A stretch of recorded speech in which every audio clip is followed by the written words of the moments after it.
This is in Douglas County. So, Which I think Rushlight had told us, yeah, this is of everyone. We're second to last page.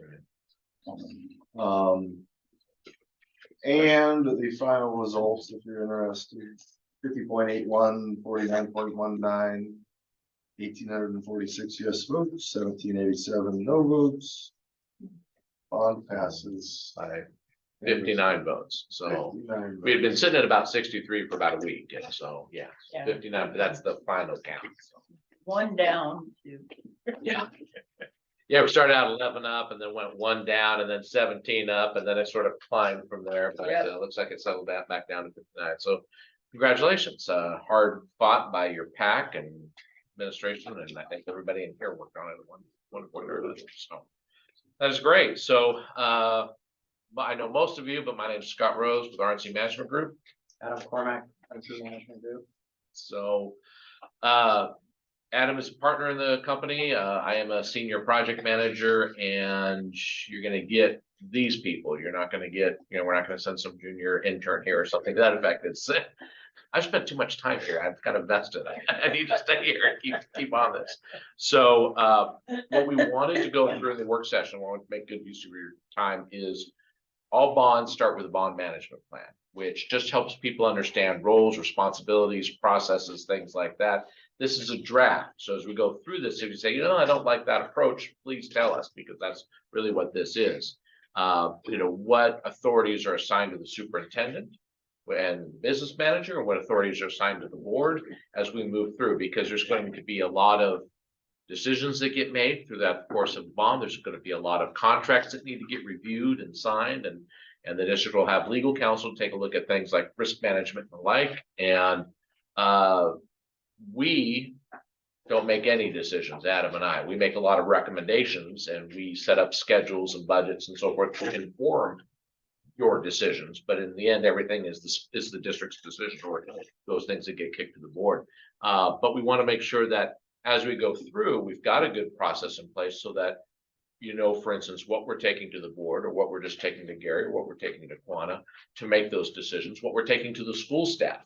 And what does the school staff work on? What do they do as you're taking a look at, for instance, renovations of the middle school classrooms? Well, there's going to be batter boards, if you will, that we use that term of just kind of what are the parameters that the district's going to set up.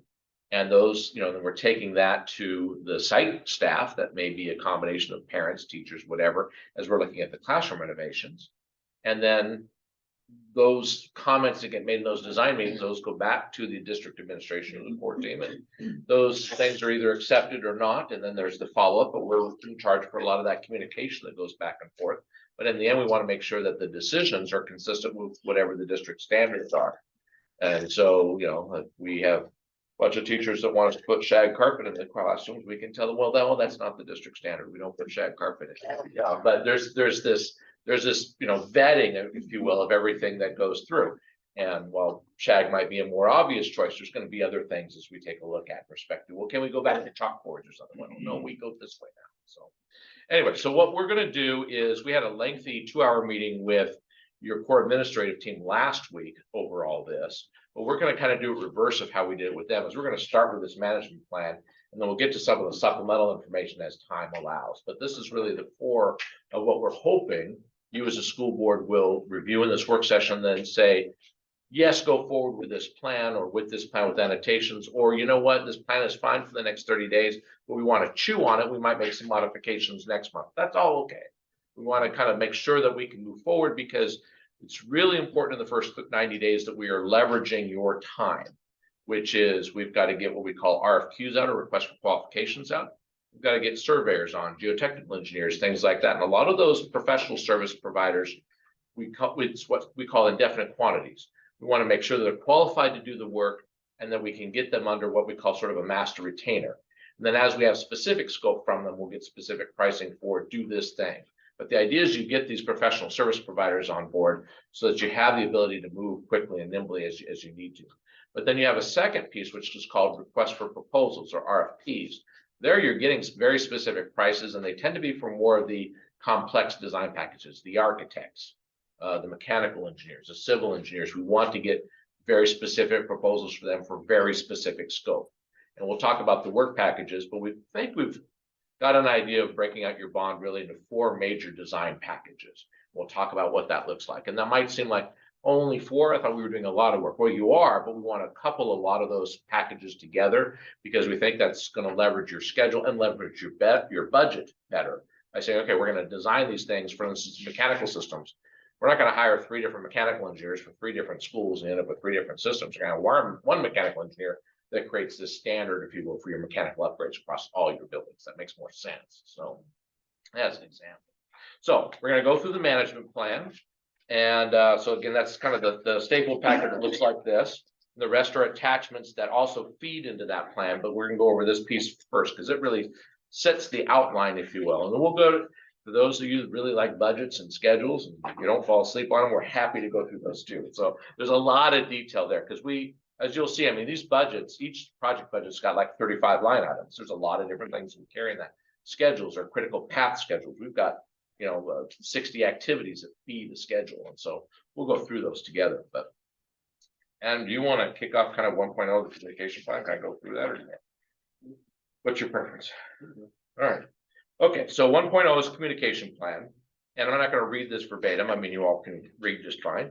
And I may refer to a couple attachments as we go through this, but the idea of the communication plan is who is communicating with who. And this isn't meant to be restrictive as much as it's meant to sort of set up expectations. Oh, we're going to go over this activity with this group, for instance. But we will also then report out to the board on a regular basis. So we'll talk about what regular means. Do you want monthly reports from us? Maybe that's initially, and then eventually you go to quarterly reports, or maybe you stay monthly. Kind of just depends on what flavor you feel like. And we tend to err on the side of a lot of detail in the early reports.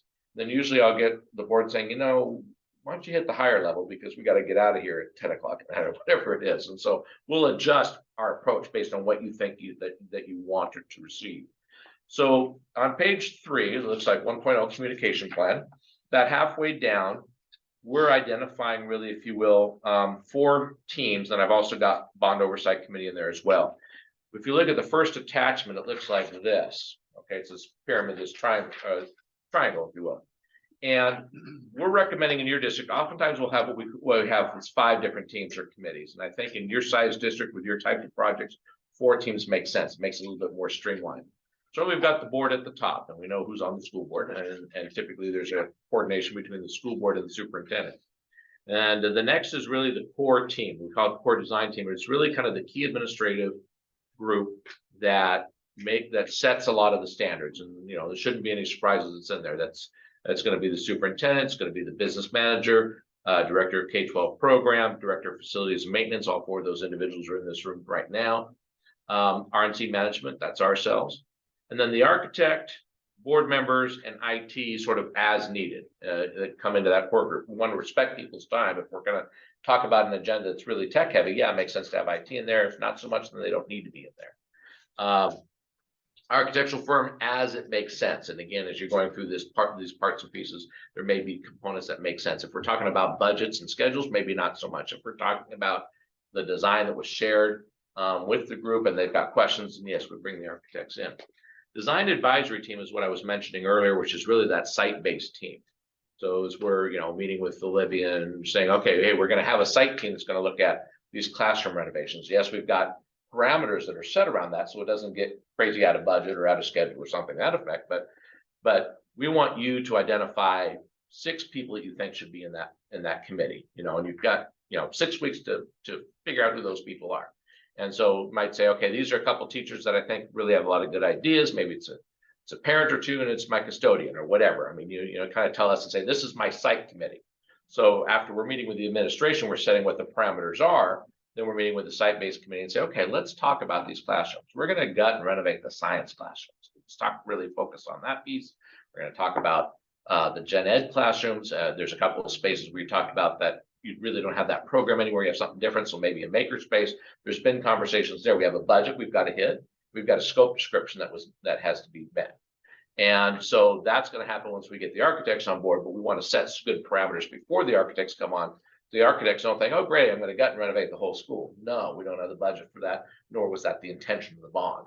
So we're asking for input from the, you're smiling, like, can we just level, can we just do it? Just go? But we always want to balance that back and forth with what is the quality input from the stakeholders that really are going to be impacted by this, and what is the administration directive as we take a look at budget and schedule and quality and standards and things like that. We talk about standards. Standards is our finishes and systems and so forth. And this is your newest facility. My thinking is me going through here and listing all the established standards, if you will, in this building, and then meeting with administration. Say, okay, here's the standards you use to make this building. In the last, what's it been, about 8 years since this has been open?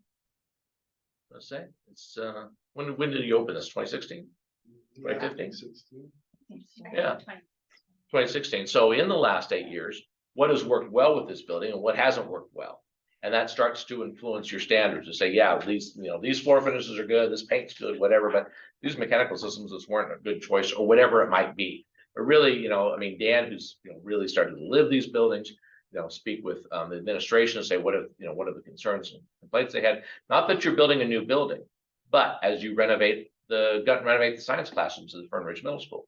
Well, what's the floor going to be like? What are the ceilings going to be like? Are there standards we're not reinventing and just spending a lot of time figuring out new things when there's certain things that already work? Let's continue those. So that's what standards mean. So that would typically be assigned to that what we call core design team, or really your key administrators.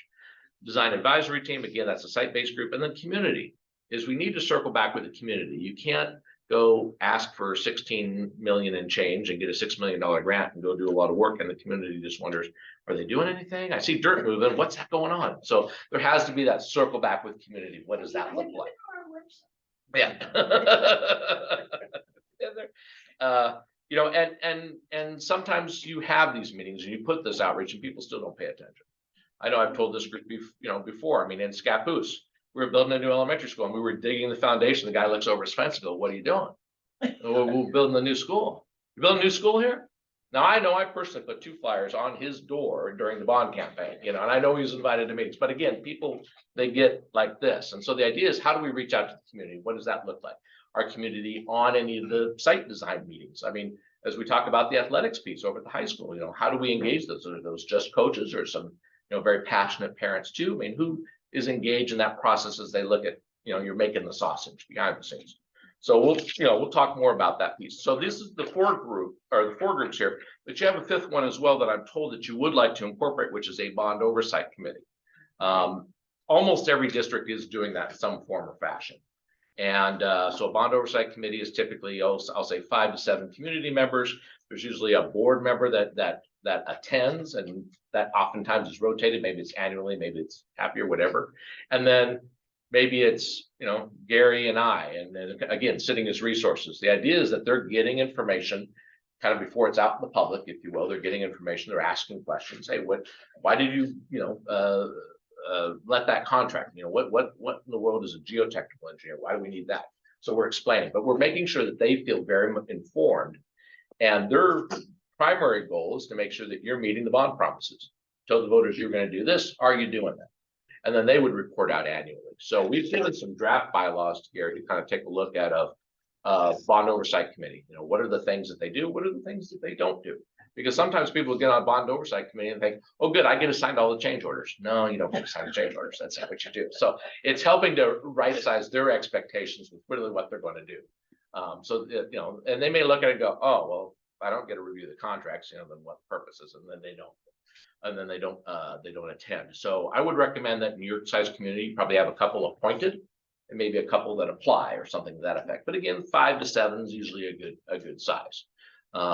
So that being said, so that's the bond oversight committee. So I have a question. Absolutely. Can there be overlap? So like if one person is particularly interested in being on the design advisory team for the athletics, can they also be on the bond oversight? My initial reaction is yes, unless you see some sort of conflict with that. But I think that's okay, because I think you'll be pressed to get enough volunteers. I mean, people are busy with their lives Right. and trying to get them to attend. And sometimes these bond oversight committees are monthly. I'd probably discourage that. I think quarterly is fine because sometimes they're going to feel like they're spinning their wheels. And quarterly for the first year is really, they're looking at contracts, they're looking at design stuff and whatnot. But after the first year, they don't want to meet anymore. They want to go walk the sites. That's what they want to do. Go kick the dirt. And so I've seen oftentimes bond oversight committees in the second year and on, they just convert to that. It's a tour group. They just want to go see the stuff that's in construction. And not that we don't still talk about budgets and so forth, but that becomes a secondary. So yeah, I don't see any personally, I don't see any conflict with them wanting to be on that. In fact, some on the bond oversight committee will say, well, can I at least listen in on those site bases? I mean, sure, you can do that. So I think that's fine. And then you have to ask yourself as a board too, does somebody want to sit on any of those committees? Do they want to, who wants to take the first rotation with the bond oversight committee and things like that? So I think that becomes part of that conversation. But ideally, when we're reporting to the board, at least half of you have already kind of seen the issues and heard what's going on. I mean, my goal as an owner's rep is that the board is never surprised by anything I bring to you. You've already kind of been briefed on it ahead of time. If I'm coming to you with a surprise, then I probably haven't done my job and I'm not communicating well enough. So, to think of it in that fashion. So page 4 is kind of what I've just given you the long narrative of, is really describing each of those committees and what their roles are. The work development plan, page 5, 2.0, is really talking about each of the different phases. What we're in is really the pre-design phase, where we're refining project budgets and schedules. We're setting up the batter boards, if you will, the parameters for how the whole bond will work. We'll talk about the budgets and the schedule here in a moment. We're also talking about, as I mentioned, how we're going to package projects together. What makes the most sense cost effectively? So Adam and I are looking at it from very much how do you manage the project well from a schedule and a budget perspective? But you folks may be aware of certain political things. There may have been an understood promise that this one project was going to be accelerated or something, or be done first. Okay, how do we address that political issue and still make it cost and schedule efficient or whatever? But we want to make sure that we're hearing that from you in case there is something that we're unaware of, because we made some schedule assumptions of when things would be first and second, third, as we take a look at the athletics campus at the high school. So our current understanding is we're going to focus on doing that project at the high school athletics, for the grandstand and the fields and the turf really well, do it correctly, do it high quality. And then what monies are left over in sort of that individual project budget, we can do more field work as we've identified within the bond. As we take a look at other fields, maybe it's softball fields where your football won't be anymore if they go over the track, assuming that's still the direction that we go. But the schedule is really important, because if you want to do the track and turf work, well, you have to do that during a finite time of the month. And in order to do that, you have to order it in advance. So if you tell me, and one of the assumptions we're making is that we're going to do the new track and the new turf inside the track. If we're going to do that next summer, that means I have to buy that turf and rubber in November this year. So it starts to influence a lot of those decisions, because I can't make that decision and go get it off the shelf. I like to kid, people used to say, well, what's the product that on the shelf? Well, back in the last recession, everybody sold their shelves. There's nothing on the shelf anymore. So it's important that we buy things in advance. In fact, we'll show you the mechanical packages where we want to get the design done here in the next year. We may not install a lot of that until the year after next, because some mechanical work, some of the pumps, some of the air handler units are 9 months out. So it's like, okay, let's design it, let's bid it, let's get those things secured so that they can be ordered and coming. So we want to try and target summers as much as possible, because it's less impact kids. So we take a look at what those cycles look like. So again, we're in the pre-design phase, as you can see on page 5. And then the design phase is where we start to really get stakeholder input. And we start to really, we'll hire the architects, the engineers, and really go through that process with them. And when I say we'll hire, we'll facilitate a process by which you'll hire. So we don't hire anybody direct. I mean, that's all through you folks. What we'll do is facilitate a process with those RFQs, those RFPs that I mentioned. We'll also get into construction strategies too. Are we going to hard bid, where the design gets all done and you put it on the street and you get a bidder? That's the person you're married to for the next, year. Or are we going to do something what we call construction manager general contractor, CMGC? So Andrea, Mark, you may remember that from kind of the prior bond, is it was different delivery strategies that make sense. When it's a lot of messy work on site in an occupied school, the CMGC tends to make more sense because you're getting kind of a higher caliber contractor, if you will.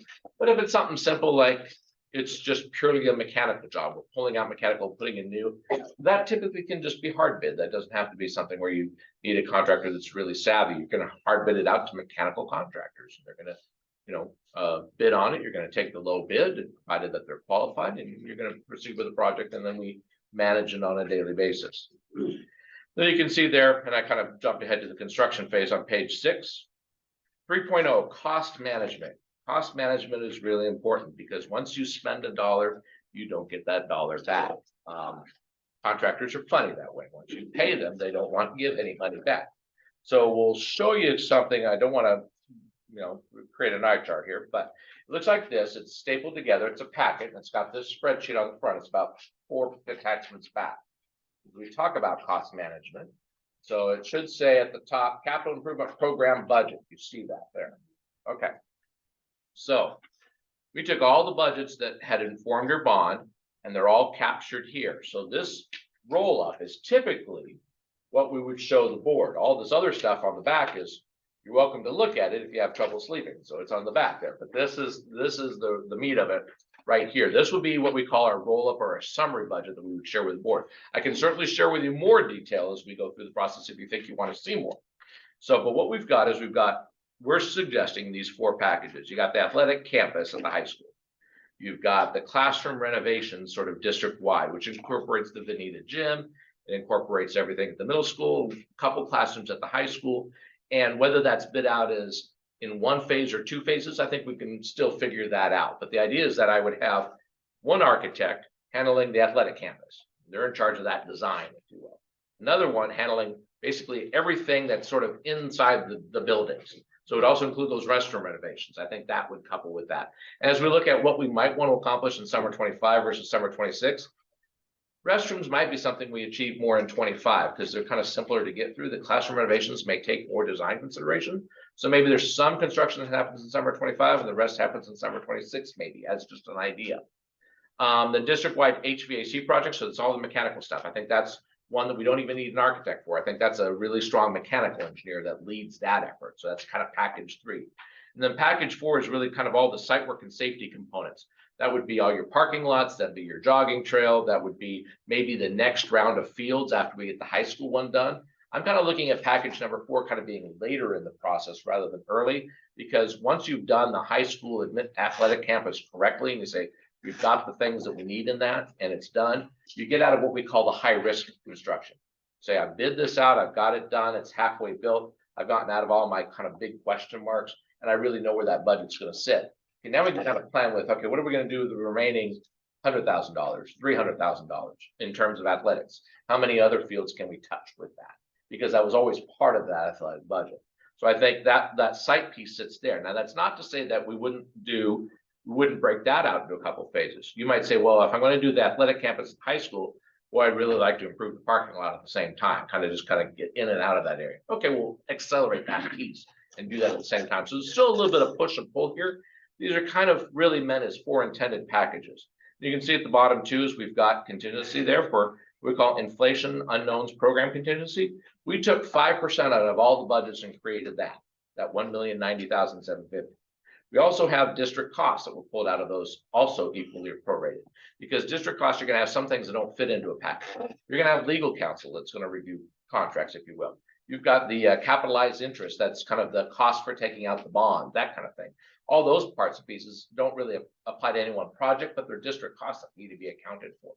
So this is the roll up here. And so generally speaking, the intended rule of thumb, and this is certainly where I'd love to hear input back, is that for cost management, all these detailed budgets back here, as I mentioned, those 35 line items. So anything that moves around inside a project budget, we track that. If it moves from one line item to the other item, we track that, and we get permission from your business manager to move them around within a project budget. But where you're moving between one project to another, or you're taking this bond program contingency to supplement because the city makes us replace a water line or something to that effect, that requires board approval. So generally speaking, within a project, it's quanta. When it's between projects, it's the board. We come to the board and we say, this needs to move here. We need to use bond program contingency, and this is why. We give an explanation so you have all the data to make an informed decision. That's generally how it's done in most districts. Any thoughts on that? In terms of, do you want more responsibility, less? Generally, that feels good. Okay. I mean, then what that does is allows us to be very nimble. Very little time will monies move between projects. You know, that's going to be, it's not something we're coming to the board monthly on. But money between line items within a project budget does happen more frequently. You know, I mean, mover comes in a little bit more, but the geotech comes in a little bit less, and we're going to kind of move things around. And rather than coming every time we're moving between a line item, we might carry some as negatives and some as positives, and then quarterly say, why don't we like to make these moves to make sure that they're all in the black, whatever that might be. So good. Okay. And those detailed budgets do account for a lot of those contingencies they're known unknowns is what we call them. Yeah. Each project budget has its own project contingency. And then, like I said, we stripped out 5% for a bond program contingency. So basically we've got $1 million that's in the board's control that we say, we don't touch this unless the board says we can. And then each individual project budget, if you look at, I don't know, you go on the backside of that first page, you see at the athletic campus. And you can see what we call original budget. And if we have this budget in general approved, then I'll just copy that right over to current budget. That becomes the current budget. Original becomes current. And you can see all those different components. You've got surveyors and special testing and inspection. You go, well, what's that? I mean, if you ever have a question too about any of these, please ask us. I don't intend to go over that all in a board meeting, but that's quite a lot. But in general, code requires that you have a neutral third-party special inspector. So you will need that for the campus. You're putting in grandstands, so those going to go on a concrete pad. Somebody's actually got to run concrete slump tests and core tests and break tests on your concrete, rebar, all that kind of thing. If there's any welding, they're going to check the weld. So there's that special inspection that actually code requires as a neutral third-party inspector. So it gets a lot more into the weeds than necessary, but envelope consultant, as we're doing the bathrooms and the team rooms and things like that, you need an envelope consultant that's going to inform the architect. Yes. So how often will the board get the new projections? The board would, right now we're thinking that we're going to do a quarterly report. Okay. But yeah, if we need to come to the board in between quarters because again, the city imposes some code or something to that effect, or we start digging, there's a big soft spot, and it's like more than the project contingency can absorb, then we would come to you. So yeah, we're gonna do a kickoff meeting with the business folks just to make sure we're reconciled and we're on the same page. Okay. And then we'll do a quarterly, maybe even monthly at the beginning, but probably a quarterly update or quarterly reconciliation where our team will sit down with Fauna and her team just to make sure that the numbers that we're reporting are accurate, etc. So we do that on a quarterly basis. What we're reporting, we typically would do that a month before we're reporting back to the board. What about our first oversight committee member outside the window here? Deer. Because I had deer sleep in my yard yesterday. So yes. So yeah, good question. But Yes, absolutely. it'll be on a quarterly or whatever updates that we're updating the board. That'll be part of the package that we present to the board. I think initially we talked about oversight committee quarterly, board committee quarterly, and then maybe having the oversight committee meet a week or two before the board. Yeah, meeting. exactly. That works great. Exactly. Yeah, we want to make sure that the bond oversight committee feels informed and kind of at the front end of things. If we meet with them a week or two after we've already shared the same information with the board, they're gonna be like, why are we meeting? You've already given this out publicly. So we want to make sure that they're ahead of that. So, and that if they have concerns or questions, we iron those out in those bond oversight committee meetings before it ever gets to the board. And that's important too, to go through that. But yeah, right now, one of the things that we'll do is what's on your board agenda tonight is simply to approve that extending our contract to the post bond services without a dollar amount yet. The dollar amount and the proposal will come to you in July, if you, unless you delegate that responsibility to Gary and Quanta, which is fine too. But we wanted to not give a fee until we knew that you agreed on this packaging concept, and if that makes sense. We're not figuring a fee based on counting number of meetings. You know, really, we're looking at it as, do you like this approach of packaging? And if you do, here's the fee. So again, if you decide that we're meeting quarterly and you say, you know what, I want more updates, I want to meet monthly, you don't see a change in fee from us. That's fine, because we understand that you're kind of feeling out what makes most sense. So yeah, if more meetings happen or less meetings happen, doesn't matter. Our fee stays the same. We're looking at it really truly from these packages, these projects. And so yeah, if you say these 4 packages, no, we'd really like to see 10 packages. Well, that's going to be a little bit more daunting to sort of manage, and we might look at the fee differently. But that's why we wanted to understand where your thoughts were at first before we generated that fee. So that will be something that we'll give to you in July for sure. And it will, of course, align with the budget. I wouldn't give you a fee that's Thank over you. your budget. That wouldn't look good. First thing out the gate is something over your budget. So for sure, no, it would definitely be within your budget. So On budget, yeah, on budget really quick, we don't have to go into detail, but we just like to make sure we have a good starting point and understand how we got there. Yeah, So that good we, point. so we put this document in there, it just really covers all the scope items that are identified on the bond. And then it just identifies some of the items that Scott just hit on, how we, the allocated bond dollar amount, we reduced all the budgets across the board by 5%, so we can have that program Can you say contingency. that again? We reduced the bond, all the bond dollar amounts by 5% so that we could create a program contingency. Just because we know there's unknowns that come up, and so that would be kind of a program contingency. Okay. And then, like Scott said, we earmarked the 300,000 for just district costs, stuff that we know is going to take district costs like insurance, builder's risk, et cetera, et cetera. And then, so I just we wanted to leave this with you just so you understand how we got to these dollar amounts. We didn't just make them up there. Yeah, this is a great document when a community member comes to you and say, how did you get here? This tracks how we're getting to their starting line. Because when you look down, like 2 lines go to mechanical, 3.3 million. That wasn't a lot of your literature. That was what the board approved and everything. So we started out with 3.3, but now it's less because again, we stripped out the 5%, we stripped out the prorated amount for the district cost. So when I say stripped out, you're still spending it. It's just going into a bond program contingency.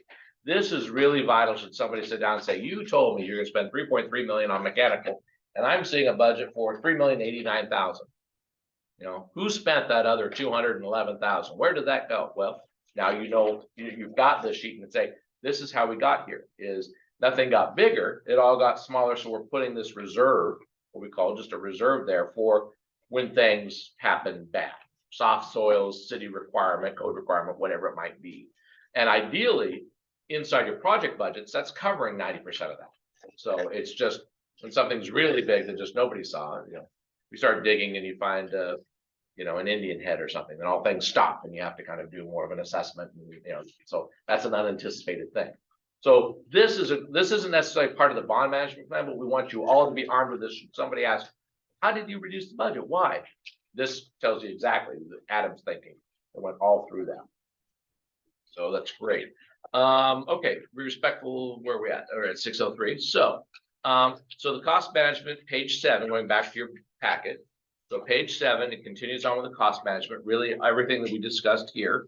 The way your policies are currently set up and the way that we are echoing them here in the middle of page 7 is that contracts and changes, and please correct us if we go astray, under $150,000, okay, we get just Quanta's approval. Anything over $150,000, we get Quanta's and Gary's approval. And then the board is simply, that's shared with them in the quarterly or monthly report. This is what was executed or what we call committed in the last 30 days or 90 days or whatever. So it's sort of a check and balance. It's built into your administration system. So in under 150,000 Quanta, over 150,000 to both of them. Thoughts on that? So we're not necessarily getting a contract approval from the board. You're getting more shared that commitment on a quarterly basis or monthly basis. I'm guessing that's pretty standard for you then in the past.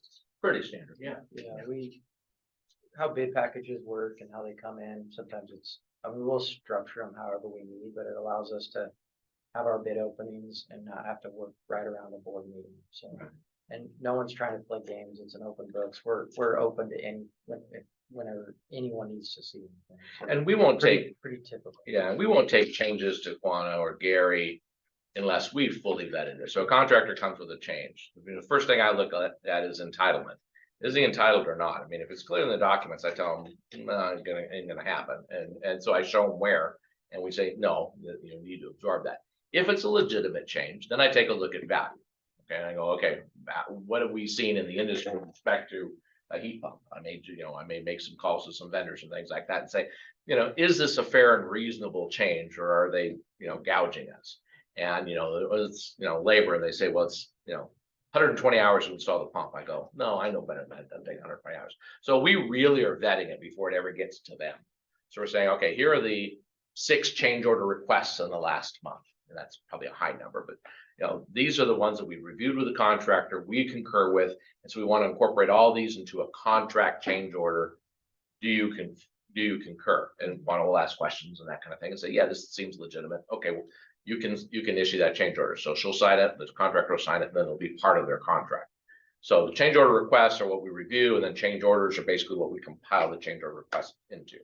And that happens on a monthly do that basis. on a Typically, monthly basis. yeah, typically before their payout, so they can bill for the things that they. But like Scott said, we're not gonna put anything in front of anyone without the backup documentation, the information, so that the team can make that informed decision. So schedule management is at the bottom of page 7 and top of page 8. And this is a very detailed schedule. We are not going to go over this tonight, but I want you to take a look at this and think on it. Okay, if this makes sense. I'm going to cover big picture things. It's very detailed. There's lots of task activities here. This is the stuff that Adam and I, lived through. And again, if you have trouble sleeping, this is a good thing to take a look at. So first 90 days is really important. It's establishing the foundation. It's making sure that all your consultants are hired, that you know what you're doing with your delivery strategies, that budgets are adopted, schedules are adopted. It's really the crunch. It's your foundation, your first 90 days. We're already kind of in that 90 days. Then we're looking at these 4 packages as we identified that we're proposing that the athletics campus project and the classroom projects, classroom/restroom projects, are the first ones out the gate. Okay, that we're getting those started right away. My goal would be that you're holding your first home football game on your new facility fall of 25. That's the goal. Not this fall, of course, but fall of 25. That's the goal. And we can do that if we're buying the product in November. And then that may mean that the design is still going on, but we're buying the product. There's a lot of parts and pieces that have to take place for that, but that's my goal. Now, maybe it's doing all that, but maybe it's not the parking lot. The parking lot happens in the spring or something to that effect, but still some parts and pieces to work out. But that would be my goal, is that we can make that happen. Concurrent with that, we're doing more of a design review process for all the classroom renovations, the needed gym, and the restrooms. And again, I think those are probably going to be bid out probably over 2 phases. What are the smaller phases we can do in summer 25 and the bigger phase we can do in summer 26? Because the issue is, it just takes a while for the designers to design and getting it bid out. And we really like to bid out those things in February. I bid it out in May, and you think you're going to do it in the summer, you ain't going to do it in the summer, because every contractor is busy if you bid it out in May. So the idea is we try and get it out on the street no later than February. But if you don't get an architect on board until late August, early September, they've got about 5-6 months to get a lot of design done. And a lot of architects will go, I can't get that done in that much time. So we'll probably break it out into 2 packages, but we'll do that right at the onset so they know. And so they're saying, okay, this is the first piece I'm going to design. This is the second piece. But what's really critical is that we're managing budgets. So it's like, okay, what is the budget for the first piece and the second piece? So you don't bid this, so you don't award this one at twice its budget, and then you run out of money to do the second piece. That's what we have to manage the budget to make sure, because they've got one budget and we got to break out those individual pieces. So we'll talk more with the administration, with the site staff, what makes sense to do in first summer and second summer. And obviously everybody wants everything right away, but we're going to kind of break that out and say what's doable, because you don't want to make your first projects just fall flat, and then you got to re-earn the trust with the community. You also don't want to impact kids. You don't want to impact staff and community as they come back in the fall. And it's like, well, yeah, 3 of the restrooms are closed down. That's going to be okay, isn't it? No, it's not going to be okay for the ones they need the restroom. So we want to make sure that we set you up well. So if you bid it out in February, well, the contractor doesn't have to come on till mid-June. but he can go and buy all the toilets and buy all the mechanical stuff and everything and have it ready. So the moment he gets on site, he's not waiting on product. He's got it. Does that make sense? And then the mechanical stuff, like I said, I think that one's going to start fairly soon too, but to the point of designing and bidding. I don't anticipate really any mechanical upgrades happening until summer of 26, because some, like I say, some of this equipment's like 9 months out. So we want to get it designed and we want to get it bid, and so they can secure it and order it. And like I said, there are no shelves, there are no warehouses anymore. There's nothing, that, well, what do you got in stock? Only Amazon has stuff in stock. Nobody else has something. I think the current schedule shows us trying to just do a little if we can that first summer of 2025, but if the main package probably is going to be 2026. Yeah, exactly. Probably the most not the most, they're all critical, but two very critical components are what Scott hit on earlier is just architects and professional services. Before we can really start this pre-design phase for all these projects, we need to get architects and designers on board. So we put a clear, it's aggressive, but it's a clear direction and path on how we're going to get those folks procured in a timely manner. So as we start to flesh out exactly those scopes, we want to make sure that everybody vets it. Yes. So your contractors and everybody, I understand that you have to get bids on that. Mhm. But as far as the architects and your engineers, are there people that you already work with? Or do you have to? We'll bid go those through a out on procurement your process. We'll have to go through a selection process. Yeah. We'll obviously, folks that we have a good working experience with, we'll reach out to them and ask for them to submit a proposal or statement of qualifications. But yeah, there's a process that we have to go through. We'll want to make sure we engage some of the right folks from the district because these are your architects that you folks are selecting. Yeah, So- we also want to have a process where we can identify locals and get locals Yeah. involved, which might mean some of these construction projects are smaller scale, just so they can insure and bond for them.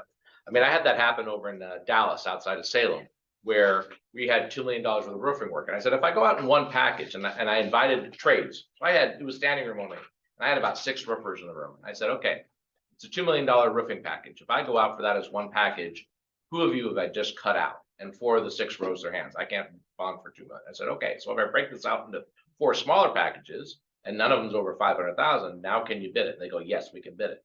So that informs us and helps us figure and deliver packages so that locals can be engaged. So with architects and engineers is, yeah, I mean, I don't hold this against me, but I used to work for 4J for a couple of years, way back in the day, like 93 to 95. Oh my goodness, that's a lifetime ago. But there's still architects and engineers that are working there that I had worked with. And so if we say, yeah, we want to really leverage locals, absolutely, we'll make sure that they know about it, but it should be a fair and open competitive process. And that's really important. But it should be no surprise that multiple engineers and architects have already reached out to us saying, hey, I heard Fern Ridge passed their bond. I'd love to do their work and so forth. And, my wife's cousin's aunt, was an alumni at Elmira High School or whatever. So we say, great. So I'm just keeping a log of those. And so when we launch it out, I'll make sure that they know about it.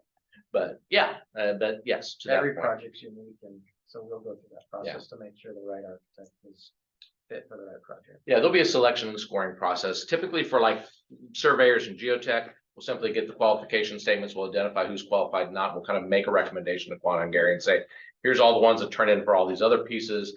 These ones are qualified, not these ones, not so much. And we think this is your master retainer pool, if you will, to draw from.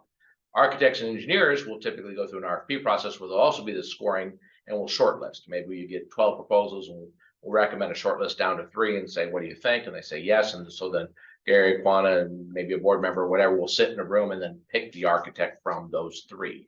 So we'll kind of filter it first, pre-filter it, and kind of do a shortlist to make best use of your time. Okay, so that's the schedule. And then again, like I said, we push site work to the last because we feel like that one's the most flexible of your groups and will kind of depend on what happens with the other components, especially as we take a look at fields. Section 5, QA/QC management. While I'm going to be very brief tonight with this, it's absolutely one of the most important components. You have to know that you're going to get what you're buying, what you're paying for, and you have to get good quality. And we're going to have, we always want the best of everything. That gets back into this earlier standards thing. We're going to look at, floors and such and mechanical systems, but we can't always afford not everything can be, a Cadillac. Some things are just going to have to be a reliable Chevy or Ford, or pick your preference. I like Pontiac myself, but but whatever it might be, so I mean, you set what your standard is and say, where do we want to invest more? And where are we fine keeping at that standard, or where does it matter less? But you always want to make sure that you have durable, functional, flexible, timeless. Timeless is important too. I'm working with Centennial School District right now, and they picked a ceiling tile and a flooring tile that the manufacturer said that we will have this for at least 10 years. You know, that we're not going to fade out that model. So it's like, great. They have become their standard for the next 10 years. So whenever they're putting in ceilings or floors, they're going to go get that color, that series, because they know that they'll be able to get it. So things like that, we want to make sure we have those kind of conversations. Polished concrete floors, they cost more initially, but the studies show that they pay for themselves inside of 3 years, because you're not stripping wax off your vinyl, or you're not spotting carpets, and and so you might take a look and say, okay, in this instance, we're going to spend a little bit more, but we know it's going to pay for itself. We'll try and give you life cycle analysis whenever possible, because we want you to make good decisions, good quality decisions.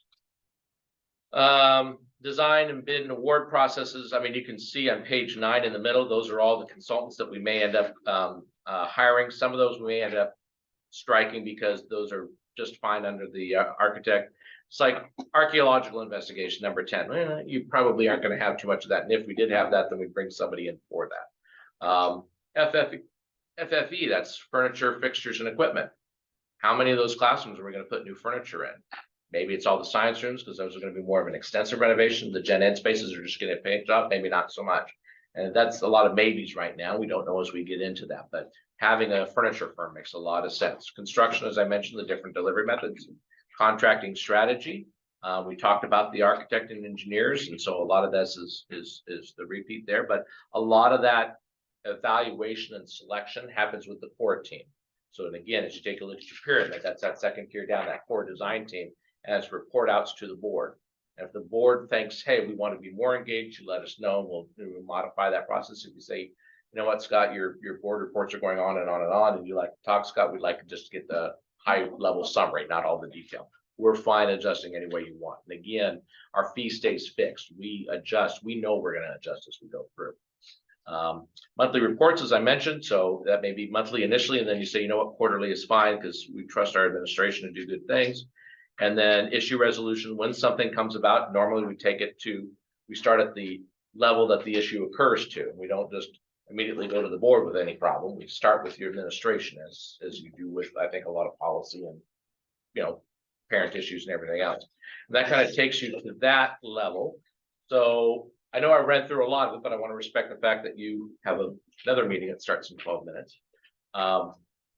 You have 4 action items on your board agenda tonight. So one is to say, you review this bond management plan, and either you approve it or you approve it with edits, or you say we approve it preliminarily for the next 30 days as we continue to look at it. Because I know there's a lot of this thing items. But the idea is we want to be able to move forward after tonight and start getting some of these RFPs and RFQs at least issued and advertised and get it out there so we can start that ball rolling. You also have to approve, or you also have to receive and accept the election results tonight. You have the abstracts for that. You also have to agree or authorize, if you will, the district to enter into the grant agreement for the Austin grant. So if you don't think you need $6 million, don't bother to approve it. If you think you would like that $6 million, by all means approve that. So, and then there you go. And not have to pay back. It is free money. So yes. And then there are some exhibits that we then have to do in respect to that, because they want to understand the cash flow and when projects are going to be bidding out and when we're going to be filing for those reimbursements. Unfortunately, you have to pay for it first and then you turn it in and get a reimbursement. But the reimbursement is pretty quick, and we've seen those reimbursements happen in a couple of weeks, so that's not a big deal. But as soon as there's a qualifying cost, we turn in that reimbursement. We turn it into the state, and then they send her a check, and so it works that way. We don't ever touch the money. But yeah, that's really important to do. And then the last one is agreeing to extend our services for the post-bond activity, which again, then we would submit a contract to the district for review. So those are the 4 action items you have tonight that allow us to kind of keep moving at the brisk pace that you are. There is a requirement with your bonds that you have to spend at least 85% of the funds in the first 3 years. Our current strategy is to have at least 85%, if not 95% of your bonds spent by the fall of 26. So we're looking at about 2.5 years to spend that rather than 3. I would imagine you'll have a little bit of funds left over at the end, and there may be something that spills into summer 27 that's kind of smaller stuff. You want to get out of your high risk stuff before you start doing things beyond your bond promises. You're allowed to do things beyond your bond promises, but you want to make sure you meet all your bond promises and you don't pre-spend money. I've had a couple of districts do that. They say, well, I'm sure we're going to have money left over. Let's go do this parking lot too. Well, then something happens and now they're having to kind of balance and apologize and do things. You don't want to do that. We'll help advise when we say you're sort of out of the high risk stuff. Like, okay, yes, this project's 90% done. We really don't anticipate any other costs. It looks like you're going to have about 300 grand left. Here, what is your process for doing other projects? And what does that look like? Do you want recommendations from your bond oversight committee? Do you want the district administration to meet and say, we had needs that weren't on the bond. Let's list them all out, prioritize them, and then take them to the board and see what the board says. And the board may say, yeah, let's do these 2 projects because, RNC is telling us we have money left over. We'll wait on the others until those get bid out or whatever. But you have a lot of options there. I want you to have that problem of what other work do we do, not we ran out of money and which projects don't we do, because that's not a problem that nobody wants. And I can honestly say that Adam and I have been involved in many, many bonds, and I've never had a bond where we ran out of money and can't do everything on the bond promise. Never had it. And we don't plan to start. No, we're not going to start here. There you go. Really unpopular. That happens. Not that hasn't happened for districts, but none that we've worked with. Well, So. only if that doesn't. It does happen. So, any other questions? I know we crammed through a lot tonight, but yeah. Can you maybe talk about Yeah. 2 important dates we have coming up, just so the board's aware of, the rating meeting and then the sale of the bonds and kind of what those 2. Yeah. Well, you might have to help me because I think they moved a couple of those dates around. So the rating meeting was July 9th. Mid-July, yeah. Yeah, something like that. So that's the rating. That's the rating meeting. So it determines what your credit rating is as a district. And obviously you want that to be a real great rating because that's going to impact the second thing, which is your bond sales. And what basically these people buying your bonds, what risk do they incur because of what your rating is? And obviously you want a good rating, and I don't see anything that's going to probably get in the way of that. So the bond sale, I believe, is going to be August 10th and 11th. 10th and 11th, or what 10th? Or 9th and 10th or 8th. I want to say that it's prepping for one. 7th and 8th. There you go. Sorry. Mid-August. 7th and 8th. So there's like a prep day and then there's the actual sale day. And the sale day is actually quite exciting. It goes up there and they're selling the bonds and so forth. And who knows, maybe they will sell bonds for a premium. Don't count on that. That's just the gravy. But sometimes they will sell them for a premium. And so you have sold $16.115 million in bonds, but people have paid $16.5 million for those bonds, and you have a premium that's been paid to you. You haven't broken your rule. You were only allowed to sell X number of bonds, but so who knows? That's what happened last time. Yes, but we don't ever want to count on that. Well, We're really, yeah. And these budgets assume no premium, and these budgets also assume no bond interest. So any bond interest you get or any premiums you get are on top of this. And typically what we see is when a district does get bond premiums or they're generating bond interest is we'll put it in that program contingency. We don't infuse any project until, again, remember, the board has to tell us to move it from one to the other. So anytime maybe we get an energy grant, okay, that goes into the bond program contingency. So it all goes in the bond program contingency until you tell us, yes, it can go to a project. So that's a question. Yeah. Are you kind of in charge of hunting down grants? I am. That's one of my jobs. But yes, but I will not be offended if somebody finds a grant and tells me to chase it down. That's okay too, because there's a lot of grants that are here today and gone tomorrow, and so it's hard to kind of keep up on what grants are there. But sometimes there's CTE grants for tools for career tech or something to that effect. Right now, there's an EPUD grant, a $40,000 grant available for green schools. So that you all know, and so you're not surprised, there are state criteria for 1.5% for solar that's out there. And I'm going to take another look on your particular projects and see which ones actually qualify. And what that means is you may have to put solar panels on some of your schools, and a certain amount equal to 1.5% of the construction. So I'm gonna look more closely at that because your projects are they fall into a different category. So I need to confirm that because you've got a lot of, we call them paint up, fix up projects. So it's not like you're building a new school where it's really easy for the state to go, yeah, that one's gotta have solar panels on it. So we're evaluating that. So could that EPUD grant help offset part of those costs? Absolutely. Or could you still do those solar panels and this EPUD grant just makes that array bigger? Both things are absolutely legitimate. So, so yeah, as we're starting to set up what the programs are for the architects, I'm going to check on that state criteria because that does change about every other year and which projects qualify. Because sometimes, like if you're just like painting rooms, they'd say, no, that's not part of something that requires or triggers solar. So I'll check on that. We're gonna chase any. Yeah. We're gonna turn over every rock and chase any incentives that we can, because that's just free money. Absolutely. That goes back to the. Yeah, Energy Trust of Oregon's been really good. I know that you folks only partially qualify there. I want to say that you do not have PGE here, but you do have Northwest Natural. Am I remembering that right? Or reverse? Okay. Yeah.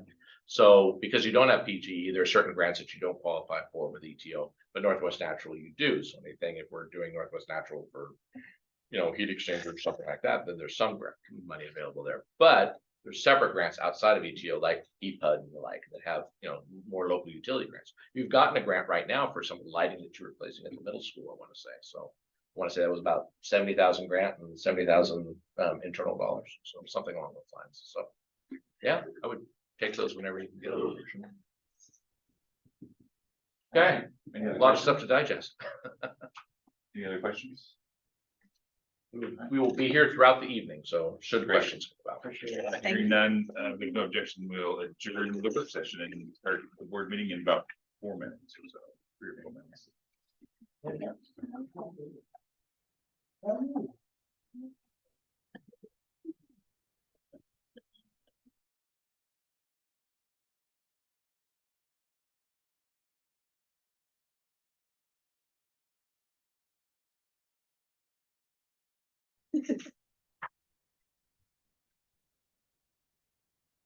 All right, we'll go ahead and call the regular board meeting to order.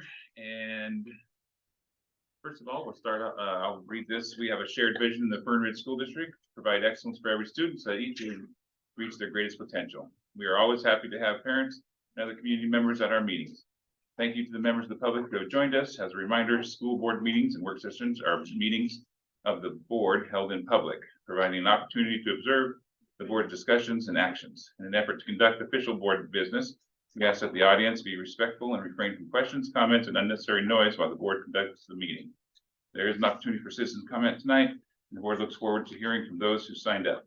I will share some reminders when we get that portion of the meeting. Also, please note that all board meetings are live streamed and posted on the school board area of the district website. First off, we'll go with our citizenship award. Ms. Vandecar. Yeah. This is a rising senior. Her name is Fern Arvisu. Is that close? Yes. Okay. She is also going to be your board rep, one of them for next year. So the student rep. And this is Michelle Nelson, and she nominated Fern and said wonderful things about her. And I can't get my internet to work to open up the wonderful things that she said about her. So I'm wondering if you can remember any of them. I'm gonna keep working on my phone here, but I think I just mentioned that Fern is an amazing student. Her work is always of like the highest quality, color coded, excellent penmanship, like everything is excellent about it. Always in attendance. But I think the biggest thing for me with Fern is just her, how inclusive she is of everybody, her kindness. Everybody in class loves her and she's supportive of everybody. So I think that was kind of one of my biggest points in my email to you. And she's involved in a lot of different things. She's running through our leadership class. She's going to be one of the ASB presidents. She's going to be on the school board. She's in National Honor Society. I think you help with the Interact Club too, is that correct? Yeah, so she's just very involved in our school and our community. So I thought she was an excellent representative for the citizenship. and it's still not working. So that was really good. Fern's great her, so whenever we need something, she'll come and she'll bring people with her. So I like that about you. So, she's a great asset to our team, and I look forward to working with you next year on school board. Yes.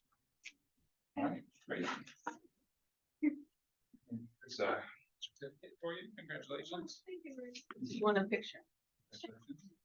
Yeah, we'll get one here. I think Michelle usually does one, or so one. So go for it. Have her with her. We need to get her with her. Deal there. Then Fern will have you lead us in the Pledge of Allegiance, if you would. If everyone would just please stand. Whenever you're ready.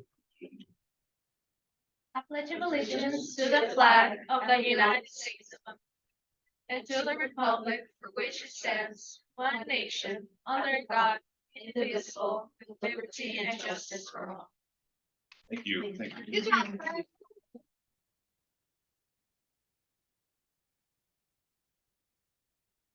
And you're welcome to stay, but you don't necessarily have to for the entire meeting. It may be a long one. I wouldn't blame you if you did. All right, next up is public comment, and I don't believe we have any public comments, is that right? Moving on to number 5A, approval of minutes from last month's meeting.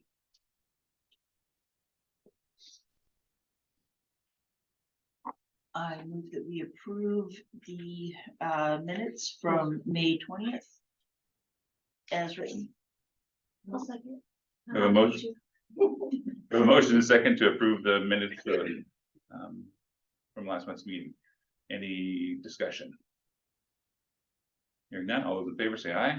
Aye. Any opposed? Motion carries 5-0. All right. Just want to make it back over there on time. I am here. Can you hear me? Yes, we can hear you. Can you hear us? I can. So we're ready for you. All right.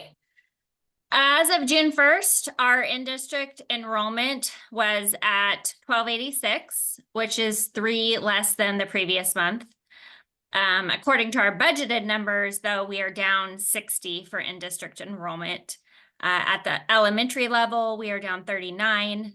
At the middle school level, we are down by 4. And at the high school level, we are down by 17. We also have 9 more out-of-district placements than what we projected originally in the budget. And that is all I have as a summary of the enrollment. Does the board have any questions?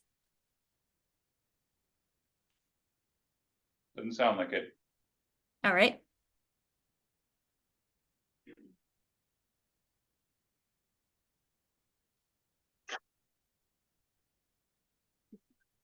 Nope. And I have a financial report too. So this is as of the end of May. We have received 101% of our budgeted revenue. Last year at the same time, we had received 102%, so very close. We have spent 77% of our operating expenditures, which is actually exactly the same as it was last year at this time. And I don't think I have anything too odd to report on it that occurred at all in the last month, unless the board has any questions. Anna, I do actually have a question about enrollment.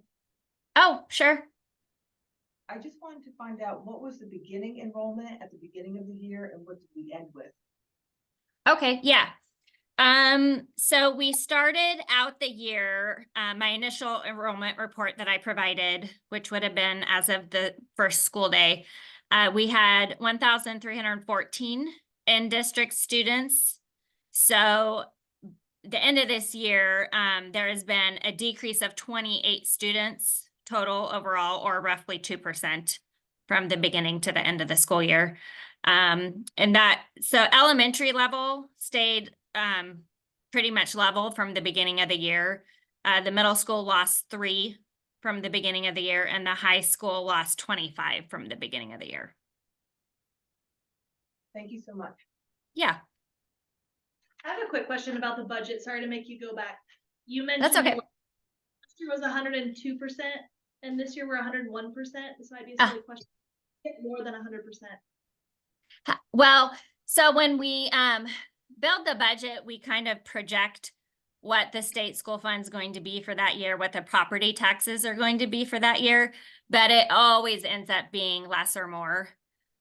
Generally, we end up going over. We end up, getting a little more tax revenue than we budgeted for, or the state school fund changes because enrollment numbers change statewide, so we get a little bit more state school funds. So that's why the difference over the 100%. That makes sense. Thank you. Yeah. All right, if there's no other questions, then we do require board action to approve the general fund revenue expenditure report. I'll make a motion to approve the budget and expenditures report. I'll second. We have a motion and a second to approve the budget and expenditure report. Any other discussion? All those in favor say aye. Aye. Aye. Any opposed? Motion carried 5-0. All right, I assume you're gonna talk on this also, Juana, the meals? I can't, that's not my agenda item. Gary, did you put that on there, or do you want me to touch base on it? There's a lot here in your section in case you have anything to add. So CEP, remind me what that stands for. Yes. What community eligibility provision? So we, over the last 15 years, always kind of looked into this every once in a while, and we never qualified. But changes, the state kind of matched what the federal was doing. That's what got us into this possibility, correct? Correct. So the bottom line is, I met with Hussein, who you guys know, kind of the head Chartwell's regional guy, and Bo, Juan and I have met. We've applied. Rebecca Modi will be able for at least the next couple of years to have all meals free, K-12 and Fern. So we'll start that in the fall. It's definitely not something that we could lock in and say is going to happen forever, but for the next several years, it's gonna happen. So anything you think key I missed there, Quana? Nope, that's the overall picture of it. Yep. So I'll keep you posted if things change, but we'll probably in August start promoting that to students in the community. We'll also need to figure out what we're gonna do with folks that have balances. So maybe I have a kid and well, I got $107 on there. Well, we need to kind of some process to not get inundated with checks, or we have a lot of kids with debt. So in the next month or two, we'll figure that out before we really promote it in August, that meals are gonna be free, what we're gonna do. Gary, I do have a question. So I heard CEP and state, who actually is funding this? Well, it's through state, it's through the state. state of Oregon, but there's what's the best way to describe that? There was a cutoff level that the federal government. Yeah, so last year, the federal government dropped the required percent from 40% down to 25%, but the state of Oregon did not. So we would have qualified last year, however, the state wasn't following the federal percentage, so we would have had to make up that gap from the 25 to 40%. The state went ahead and adopted what the federal did last year, and they are now at the 25% as well. And that's why we're qualifying, because we will be reimbursed the same way through the federal and the state at the 25% eligibility percent. We used to kind of historically, we've maybe done mid-30s% of our students in the entire district that are on free or reduced lunch. Okay. The federal level requirement was 40%. They dropped it to 25, but the state of Oregon stayed at 40. They've now matched to only requiring a quarter of your district to be on free or reduced lunch. We can get involved in this program, get reimbursed a different way. So because they brought it down to 25% now, we're included on that. And it goes for all the students. For all the students, breakfast and lunch. Thanks, Quana. Thanks, Juana. Yep. Yeah. Any other questions? Moving on to number 7, tiny house dental clinic presentation, and I can't remember your first name already. Yeah, Jamie. just for a little background, a month or two ago, I reached out to, two medical providers that have come on to our high school campus in the last few years, to just present to the board kind of the services they provide and how it's been going. So this month we have folks from the dental clinic, and in July we'll have some folks from Oregon. Okay, well, thanks for inviting us. Appreciate it. Hi, my name is Jamie Christensen. I'm an expanded practice dental hygienist. I work at the Tiny House Dental Clinic across from the High School, but 2 days a week. And the other days a week, I'm out traveling in a dental van throughout Lane County, all the way out to Mackenzie River area, to Florence, and down to Cottage Grove, Oak Ridge. So if I'm not there at the Tiny House, that's where we're at. We're working on getting more folks to kind of help fill the days that we're not there to provide services for the community. We do have a dentist that comes to the clinic once a week on Thursdays. She travels also with our outreach program. I should say that we are sponsored by the Capital Dental Care, part of Oregon Healthcare Program, and we are funded under a grant from the Oregon Health Authority to be able to do the outreach program. And it's a really exciting time because we also were able to bring on a community healthcare worker named Aaron. He was going to be here with me today, but unfortunately wasn't feeling so good. So maybe sometime down the road we get to meet him as well. But having him on board really is helping bridge the gaps between dental care in our community. Yes, we have a lot of general dental care out there, but we don't have one here in town.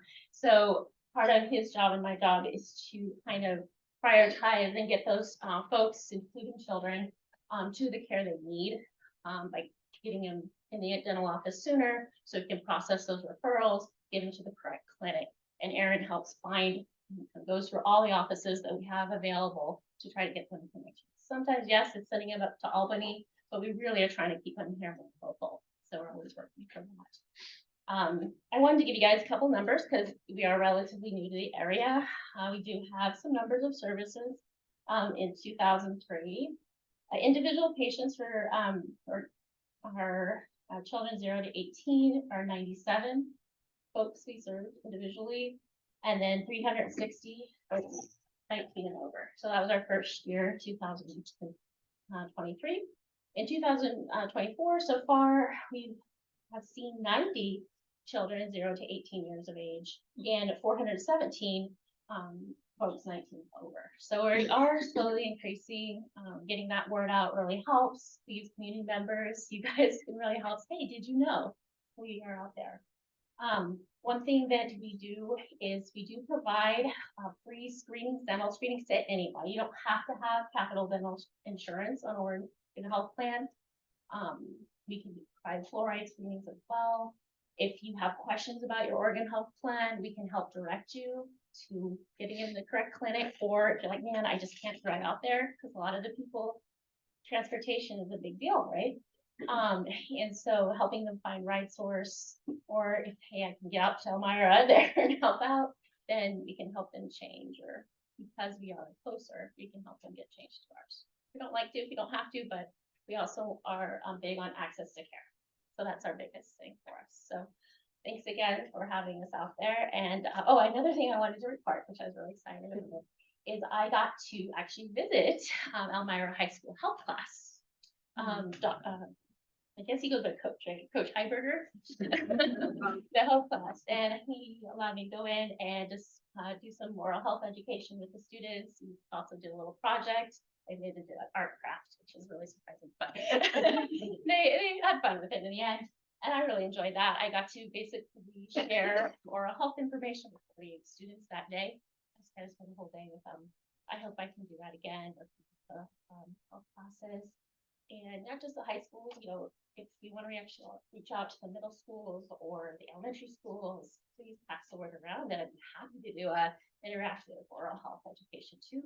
That's what we're also big on is education. You know, you don't know until you know, right? So anyways, thanks again. I don't want to take up any more time, but please feel free to stop by the tiny house, even if you just want to see what's it look like. It is a tiny house. You know, it's a little funny, but it's actually quite roomy once you One chair, we provide, services are, we provide x-rays, cleanings of all types, continued care, doctor provides fillings, simple extractions. We do have nitrous at the tiny house, your low anxiety.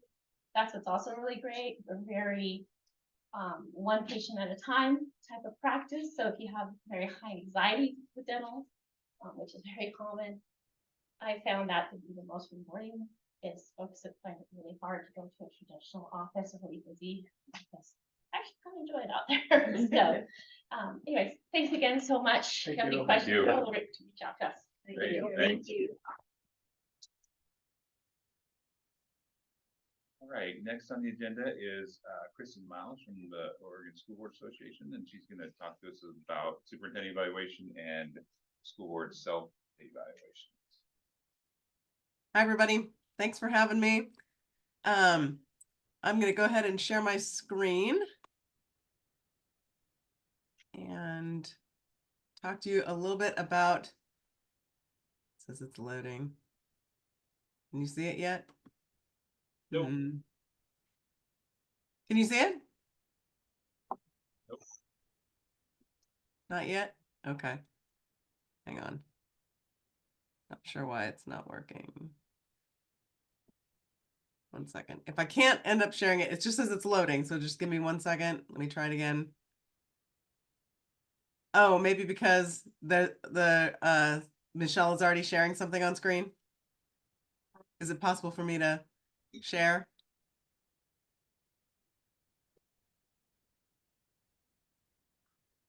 Thank you. Okay. Now I bet this will work. Yep. There we go. Okay. So I'm going to share a little bit about board self-assessment and superintendent evaluation. So our board self-assessment is based on research, and it's based on there's been lots of research into board functions, board governance, and how boards operate and their impact on student outcomes. And what we have done is adopt a board self-assessment that's based on evidence-based standards of performance that were written by Tom Alsbury, who is a researcher who has spent his entire career in board governance and how boards impact student outcomes and in their relationship with each other and their relationship with the superintendent and how they operate. And so those 12 standards are the things that we use to train boards on. And that's where all of our training is steeped, and the board self-assessment that we use is based on those 12 standards as well. So I'm just going to really quickly run through what those are. These are the first 4: vision-directed planning, your involvement in community engagement, how you are effective leaders in your community, the extent to which you hold the system accountable for achieving results on your strategic priorities and your strategic plan. Using data for continuous improvement. How well do you use multiple sources of data? Cultural responsiveness, ensuring that all students have equal access to your program and your schools.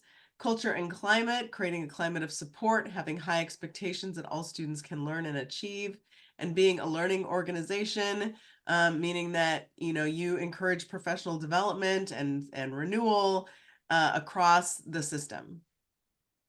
And then the last 4 are systems thinking of your schools as a whole system, not moving a problem here to another area in the district, but solving problems as a whole, being innovative, being creative, you knowing your roles and responsibilities, your conduct ethics, your relationship with your superintendent, and then finally being good stewards of the money.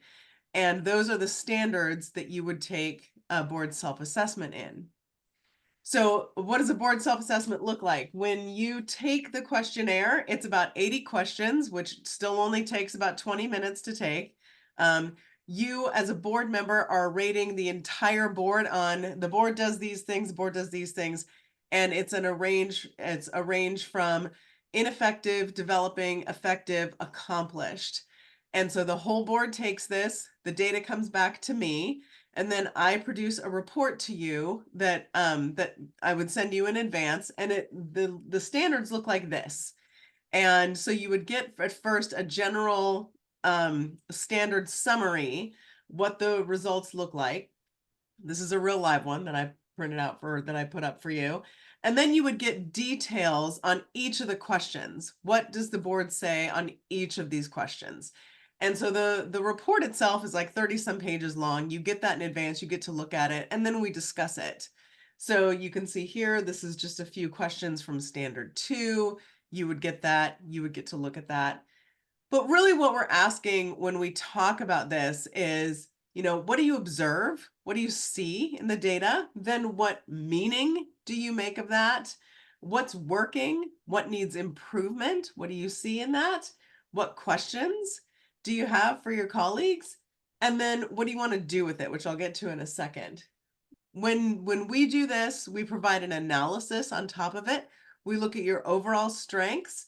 We look at specific strengths. We look at your overall areas of improvement and specific areas of improvement. Then we look for a really interesting piece, congruence. We look for where you are all on the same page with something and where you are different. So whether you rank high or low on a particular standard, if you're all in agreement on it, that is one conversation. If you are all in disagreement about a certain standard, that's a very different conversation. And so we get into that too. We look at areas of agreement, we look at areas of disagreement and see if that's just calibration of the question, your understanding of it, your experience with it, or if folks are really do have different interpretations of how the board is functioning. And then really what's most important out of this process is the goal setting. And so looking at setting board specific goals. What do you want to do with this information? Because it's great to take a board self-evaluation. It's great to know how you're functioning, where you see your own strengths and weaknesses and areas of improvement, but it doesn't really do you any good unless you walk away with some goals, with something that you want to do with it. So we look at really setting board specific goals, very different than your goals for the entire district. What do you as a board want to work on in the next year? And those, as with all of the other goals that you would set, should be specific, should be measurable, should have well-defined outcomes. And then they can and should be tied to your strategic priorities and reflective of those. They should not be completely separate than work that you're already doing. And so, the question that we ask at the end is, what do you make of this? What do you want to do with it? And so we wrap up our sessions with you setting some goals, just 1 or 2.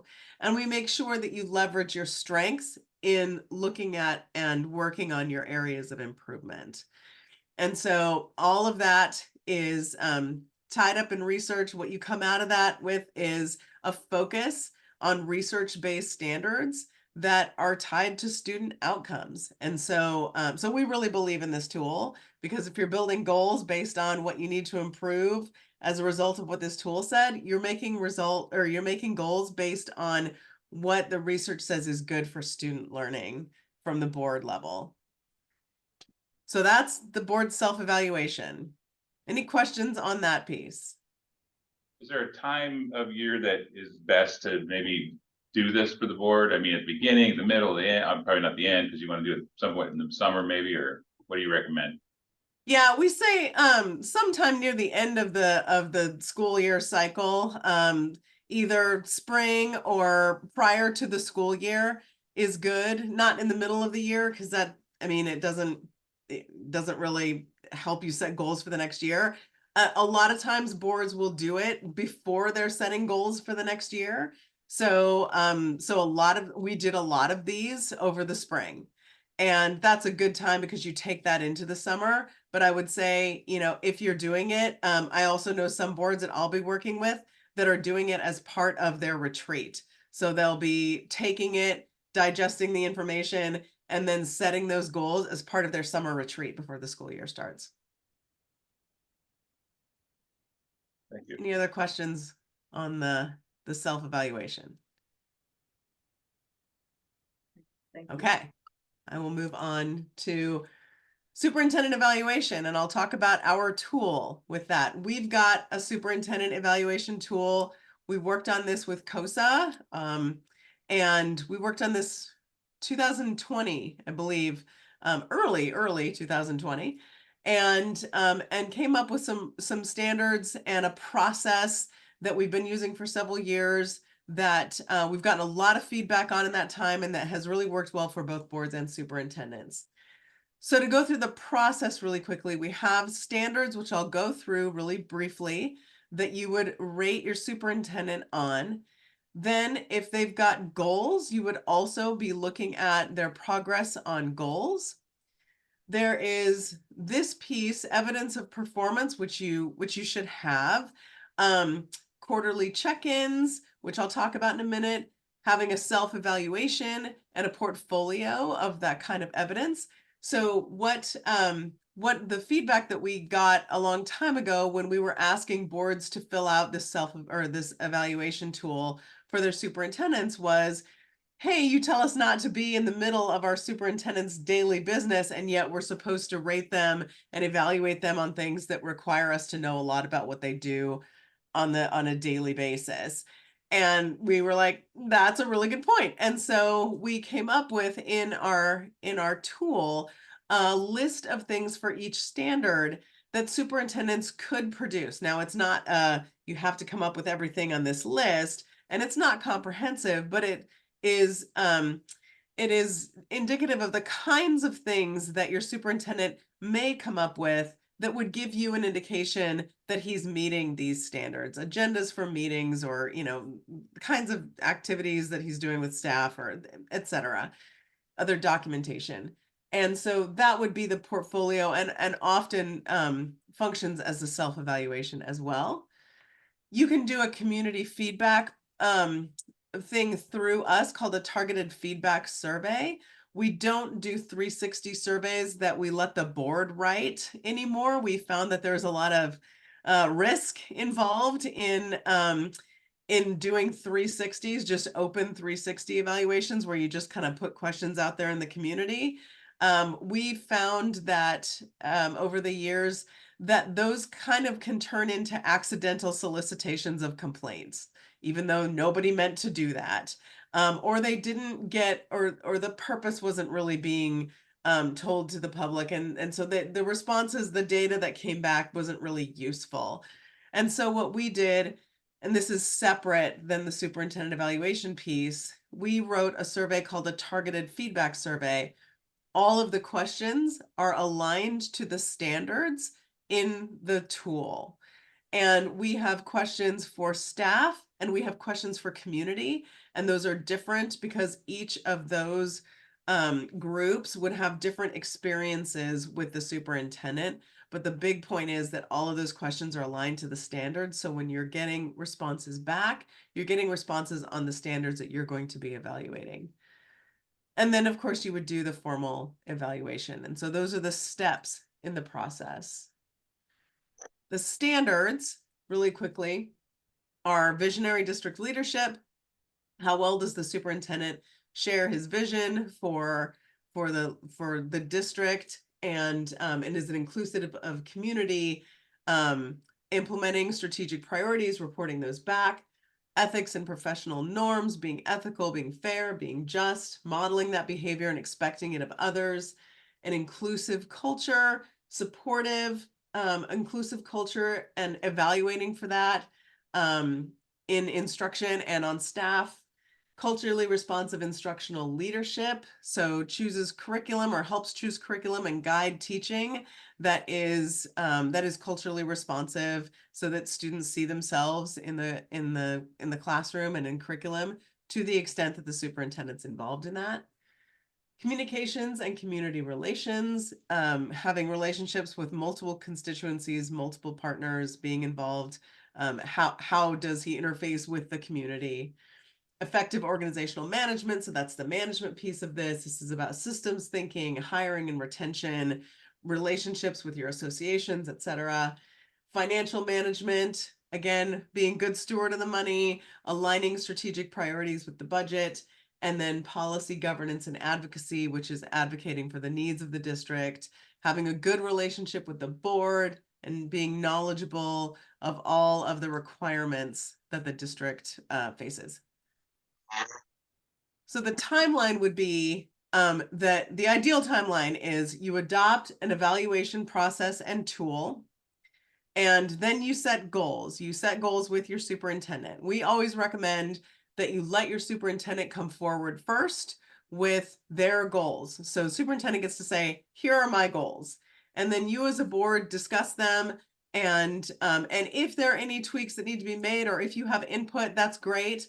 But the superintendent gets to draft his goals first, and then you adopt those goals.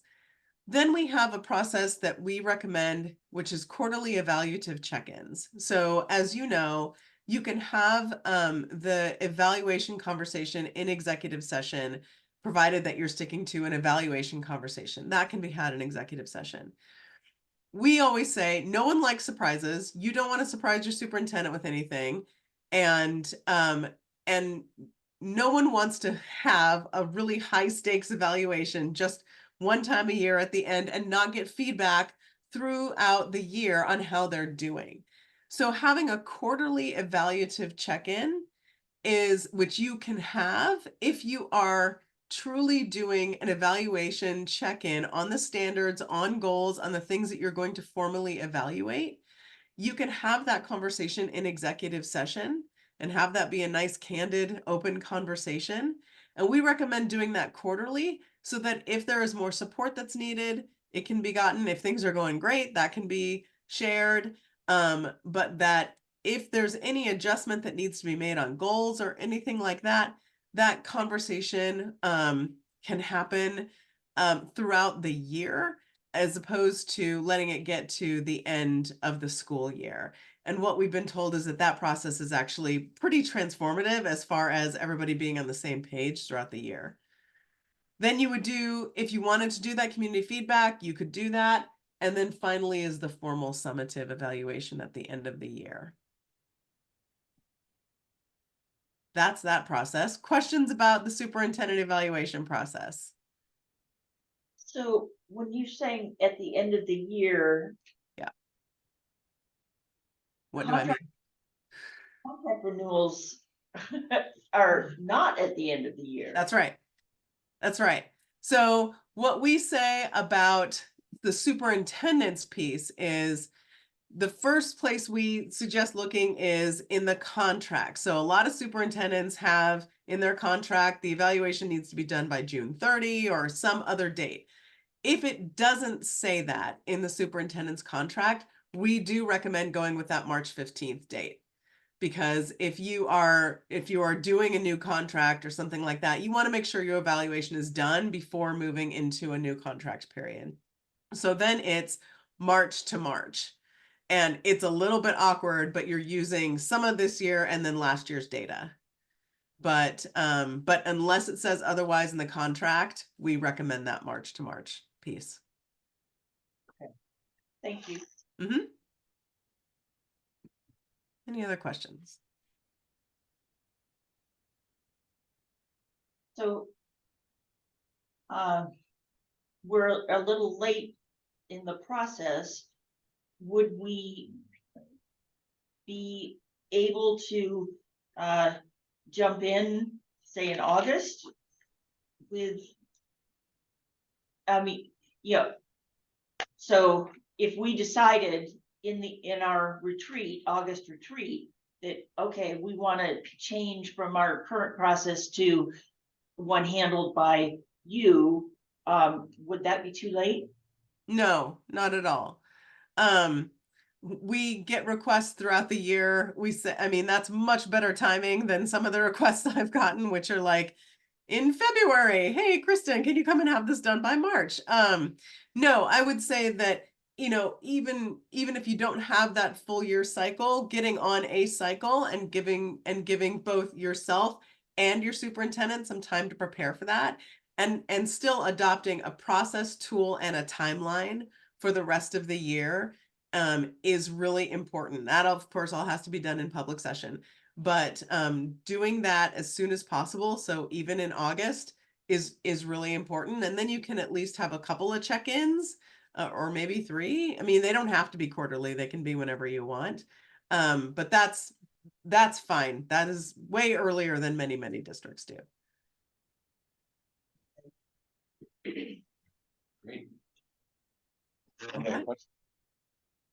you. All right, thank you. Let me know if you need anything. We will. Okay, take care, everybody. Any other board discussion on the topic? So these are things that are gonna be on the retreat, right? Well, they can be, yeah. I mean, or we can make decisions before the retreat too, if people would want to, as far as like the board evaluation, and we can choose to make a motion and do that, and we can start it. You know, we could do it in July, if we chose to do it this month, we could actually take the board self-evaluation or assessment in July and then discuss it in April possibly, or in August possibly.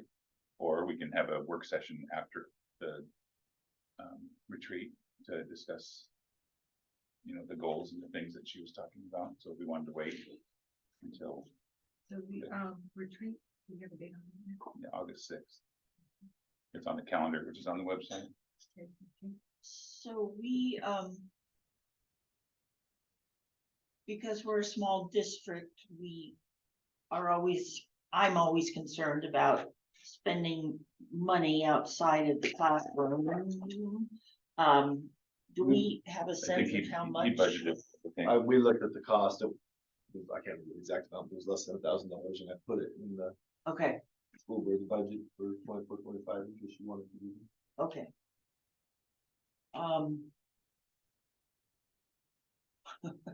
And is that for the superintendent or both superintendent and It board? was for the superintendent. I didn't ask for the price of the self-eval, I'm sure that's a lot less, but we could easily do that. I'll ask her what the self-evaluation costs, but like I said, I'm sure that's less expensive.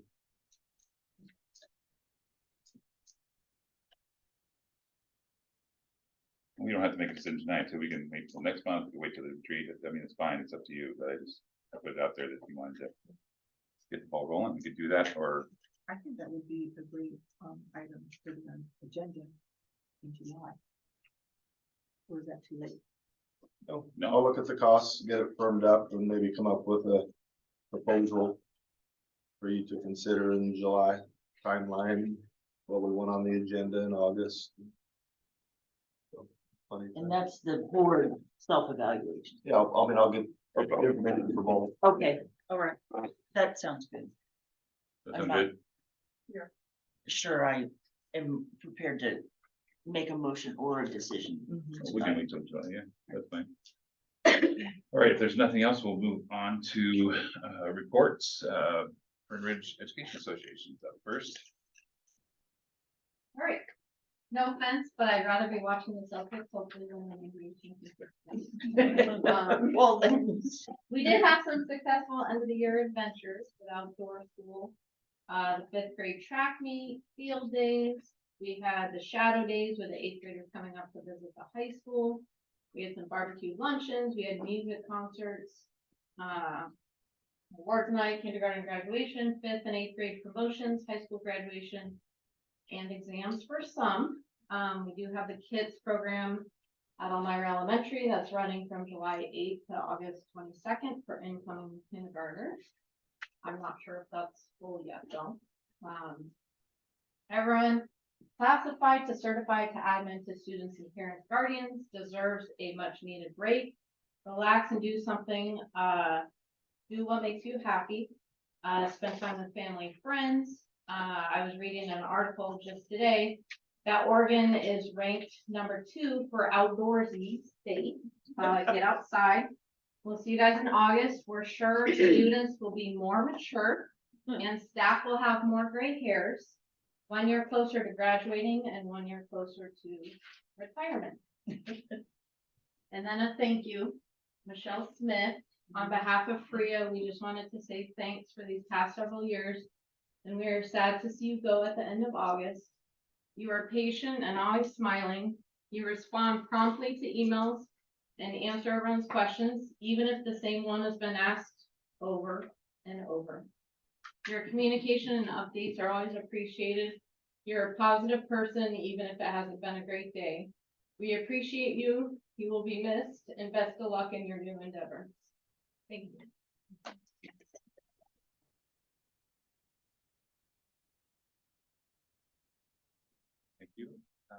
next up is superintendent report.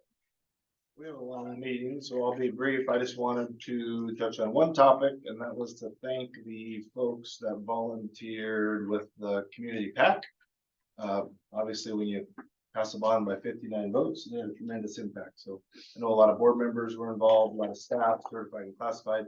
But the main parents, the president of the pack was Maya Trout, kind of co-chair, vice president Jeremy Scriber, and the treasurer Krista Spencer. Again, in addition to the dozens of volunteers that helped them, I just wanted to recognize them and thank them for their work. That's all I have. All right. And next up is our public hearing for the budget. So at this time, I will open the public hearing on the 2024-2025 budget. And is there any public comment?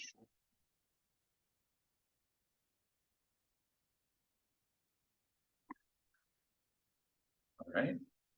Hearing none, I will close the public hearing on the 2024-2025 budget and move on to resolution 23/24-14 to adopt the budget and impose the tax levies.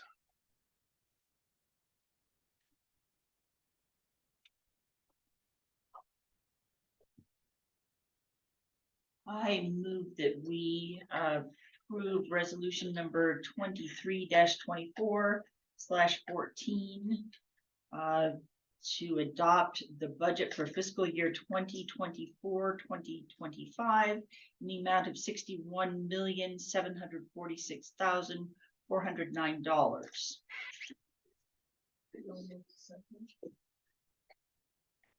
Yeah, do the tax levies also, or?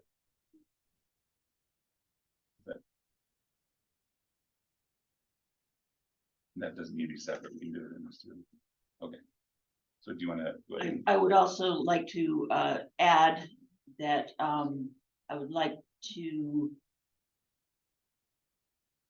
approve the rate of $1,000 of assessed value. Oh, sorry, let me start over. $4.82.8240 per 1,000 of assessed value in the amount of $2,636,081 for debt service for general obligation bonds. I'll second. Is that all we have to do, right? Okay, all right, we have a motion and a second to approve the budget and impose the tax levies as read. Is there any discussion? I just want to make a clarification. Is that what I read is that tax levies are not going up. They're the same as last year's.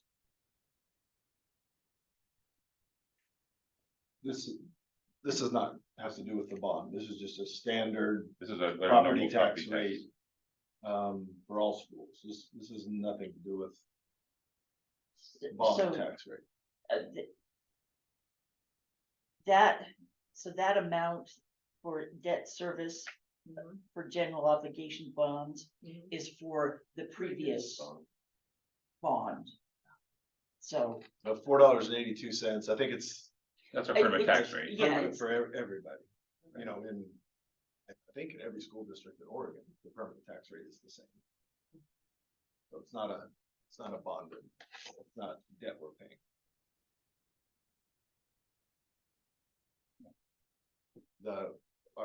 What you're referring to is what you think our next year's bond tax rate will be? yes, not I sure. think that's what she's Yeah, referring and we won't, we'll let you know, as was promoted throughout the bond, we expect it to stay flat around $2.20, which has been our kind of our historical average. But we won't really know that. Could be a little bit higher, could be a little bit lower. Right. And that's actually not what I was. Yeah. referring to. Okay. Oh, I'm sorry. Are there any other questions? All right, hearing none. All those in favor say aye. Aye. Aye. Any opposed? Motion carries 5-0. All right, moving on to bond management. We've got a number of resolutions to work through, and we'll start off with resolution 23-24/15, authorization to sell general obligation bonds.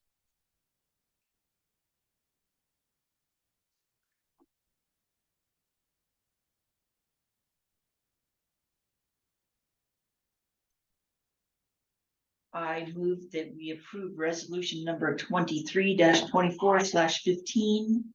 A resolution of Fern Ridge School District 28J, Lane and Douglas Counties, Oregon, authorizing the sale of general obligation bonds. Second. So we have a motion and a second to approve resolution 23-24/15. Any further discussion? All those in favor say aye. Aye. Aye. Any opposed? Motion carries.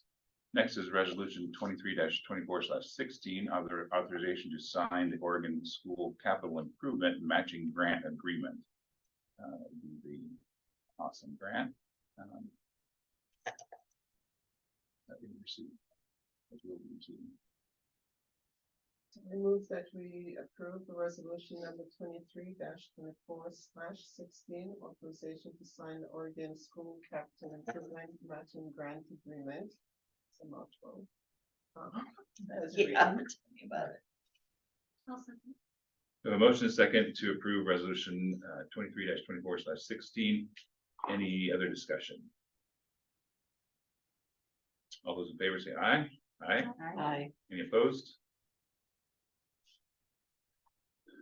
Next up is not a resolution, but a motion to authorization to extend the RNC Management Group service contract for post-bond activity.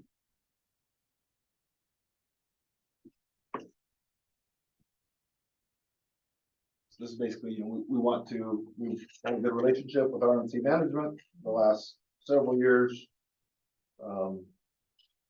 You got to hear from them tonight in the work session. We'd like to continue working with them. They'll present the fee schedule to us in July.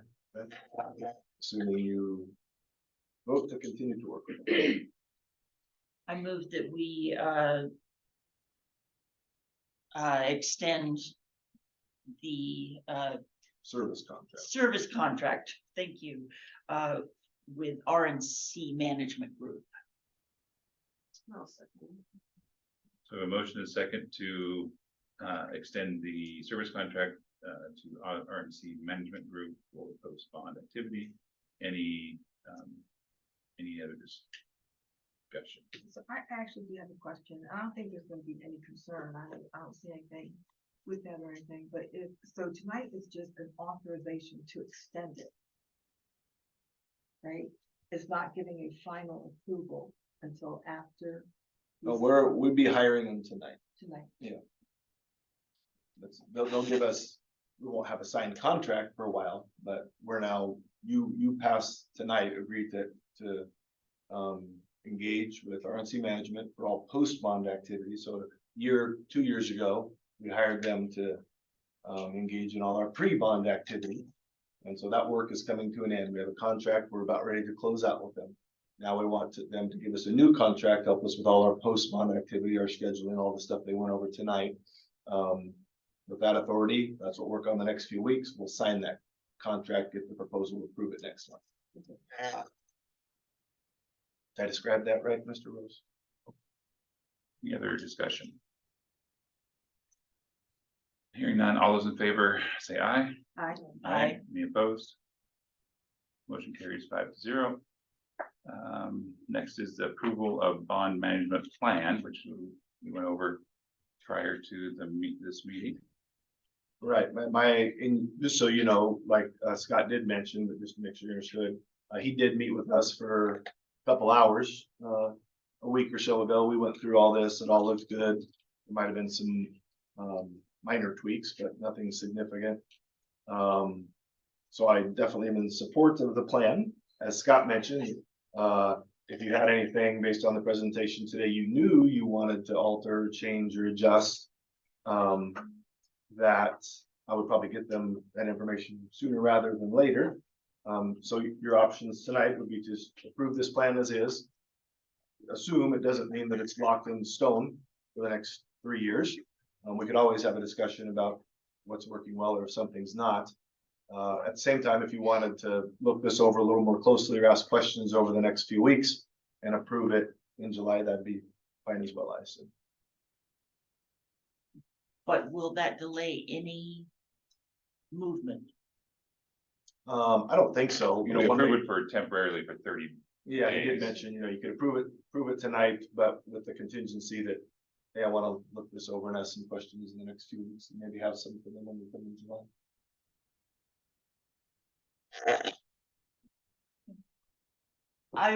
I would like that option, so I move that we approve the bond management plan for 30 days so that all of us can review the materials and ensure that we're comfortable.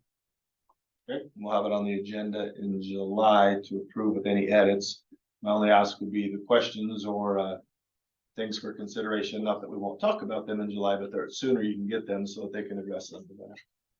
So we have a motion.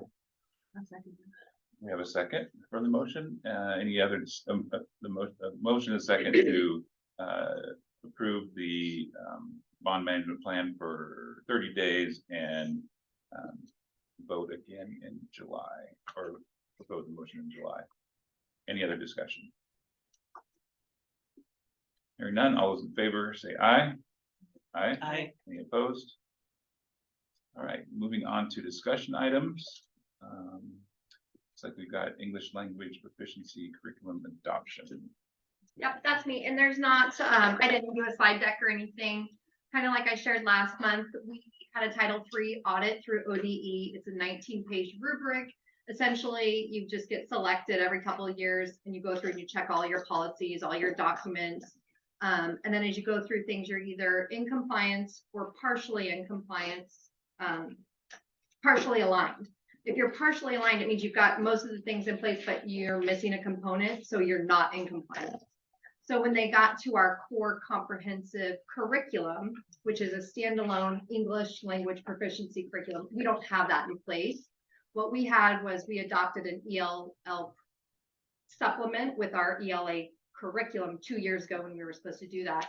And they said that was fine, but it doesn't count as a standalone curriculum. So essentially what they did was they said, you guys need to go review curriculum, try to find something K-12.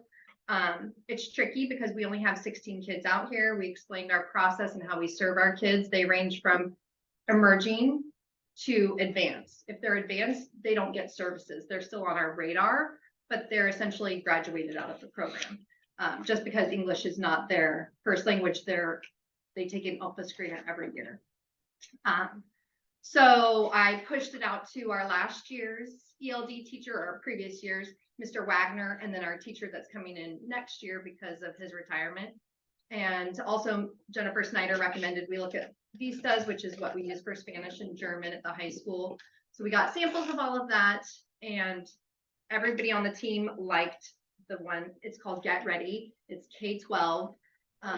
So it's a nice program for that teacher to come in, and the platform is going to be similar all across.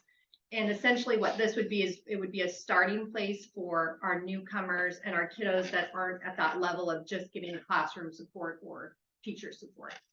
So our services for our ELP kids range from maybe 3 times a week with a 30-minute session, pulling them out, really scaffolding, doing a lot of intensive instruction, to checking in with their homeroom teacher.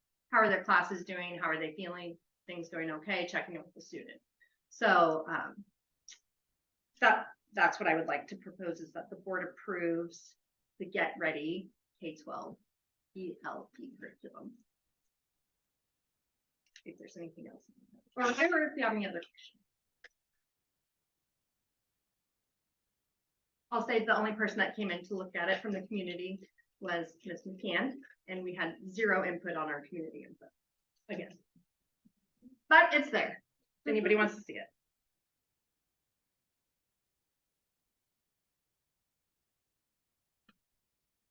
I move that we approve the English language proficiency curriculum as recommended. A motion, a second, to approve the English language proficiency curriculum as recommended. Any further discussion? Hearing none, all in favor say aye. Aye. Any opposed? Motion carries 5-0. Next up is an update on the longitudinal performance growth targets and school board goals. Yeah, and I'll just keep going. This is the third time we've seen the slide deck. I do hope that maybe in your guys' retreat, you kind of reflect on how this felt for you, because I will say this third time doesn't feel super productive for me because we don't have a lot of end year data yet. So I don't know if we want to look at things differently or if we want to like adjust our timelines. Like maybe it would be better to do this in July for you guys, or maybe September from the years past. So go ahead. Again, it's just, those are your 3 board goals. We're focusing on number 2, which was kind of bringing you data. It was tied to our mission and vision, our integrated plan with ODE, and our longitudinal performance growth targets. Go ahead. This is just highlighting that focus goal number 2, highlighting our mission and vision statement, and really trying to align the work that we're doing to all of those things. Reminder that every district in the state had to create these longitudinal performance growth targets based on different metrics over time. So we looked at 5-year metrics, we looked at average metrics, we looked at top 10% of performing school districts in the state, and we had to work with an ODE team to come up with these numbers and get them approved. And the board also approved them. This is our kind of current data for our student body. And essentially one of the things that ODE is really focusing in on are these focal group students. And it's a wide variety of things, varying from students of color and tribal indigenous background, students with disabilities, emerging bilingual, that's our ELP students, students navigating poverty, homelessness, foster care, and then other groups too follow into it, but technically we do our data based on those 4 above. We have 802 of our kids fall into one of those categories. So being really mindful that we have a lot of students with a lot of needs. And that was accurate as of 6-6. This is our equity lens that we've been doing a lot of work around this year with staff and just some professional learning, and really trying to think through and being mindful of different things as we make decisions with our activities, our budgets, and our goals. And then here's our first one. So remember our longitudinal performance growth targets, they have a couple different factors. One of them is regular attenders. And regular attenders means that you're at school more than 90% of the time. Different than average daily attendance, which is your, I'd say every one of our buildings on any given day, over 90% of the kids are there. But when you look at your actual individualized student data, we have a lot of kids that are missing 17 or more days of school, whether it's hunting, vacation, sickness, just don't want to come. It's really hard to shift. So this is what's up here right now is just our 5-year average. And then they break it down by focal groups and district. And then we were able to get a baseline that's for all students. Our stretch is like really pushing hard. And then our gap closing is for our focal group students. Go ahead. Our goal was 74%. And I don't have the official ODE data. I have what we kind of submitted to ODE. And then they have this very fancy calculation to break it down. But I don't think we're going to be at that 74%. With all the calculations that Becky DeBay did for us, running as close to what we think that calculation is, we're at about 70.2. So definitely some work to be done still. All of the building principals did a really great job trying to encourage students. We broke down individual students making phone calls. We did letters. We did surprise days. We had Kona ice. We had, people are trying really hard. It's just, I think this target's going to be a slow moving one. 3rd grade language arts. So this is based on our Oregon State Assessment. It used to be called SBAC, our state assessment scores. This one, our goal was 40%. And this just kind of same thing, breaks it down by groups and some of the work that we're doing. And you can go to the next one. Again, we don't have our official ODE data, but we're at 41% currently. So I think we're pretty good to say, yep, we met that goal. I put in our spring benchmark data, that's from EasyCBM. One thing to note is that the District K-8 is moving to what's called Star Renaissance Assessment next year, and that the teachers are very excited about. It will replace EasyCBM, which is pretty antiquated. They don't do diagnostics, they don't align to the Common Core standards, and they don't give you an idea on whether or not your kids will meet OSAS benchmark, which STAR will do. So teachers are excited. So this will look a little bit different regardless of next year. 9th grade on track. Again, this one is where I really don't have anything updated because grades were due today. And so you couldn't even speculate as much as I wanted to. So we should have that here in the next few weeks, but this is still just based on the semester. And our average, let's see here, was 77.2 was our 5-year average. Our goal was 79.2 for this year. And I think if you go to the next slide, at the semester, we were sitting at 84.6. So, you know, in talking with John Goldegger, who tracks all of this, he's just like, yeah, I think it did go down a little bit if he had to guess. But I just don't have that number. So hopefully we'll get that soon. Maybe I can share a few more just of those data points in July or August once it's more finalized. And then the next ones I can't give you either because it's graduation, which just happened. We do have quite a few students that are doing some credit recovery, finishing up tiny little things. Mr. Cooper was here, but is not. But so he'll kind of monitor that. And Gary, do you know when we get that when we'll get that report that says, yes, this is your 4 year? It won't be till fall. Yeah, October. I think somebody told me September. So that's another one that's just kind of tricky. We feel like we're on track. We feel like we're doing all the right things, but I just can't give an updated number. So, and then the next one's 5-year graduation or 5-year completion, which is the same thing. It's essentially the cohort and the kids that needed 1 extra year to finish up. And I don't know when we get that one either. So that one's hard, but hopefully in the fall. That's why I think it would be worth having a conversation of like, hey, here are the things that we really liked that 3 times a year, but it would make more sense to do this at these different months, maybe instead. I think that's it. Do you guys have any questions or concerns?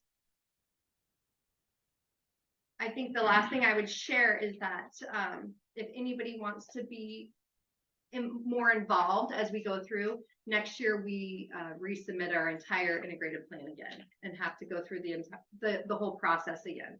I think it's a little bit shorter, but there will be lots of community involvement, lots of engagement with families, lots of engagement with students and staff, and just reassessing our plans. And I don't know, this is the first year of having these longitudinal performance growth target goals, but I would assume that I have to report to ODE and they'll give us some feedback as well. And that's that. All right, thank you. Thanks for that.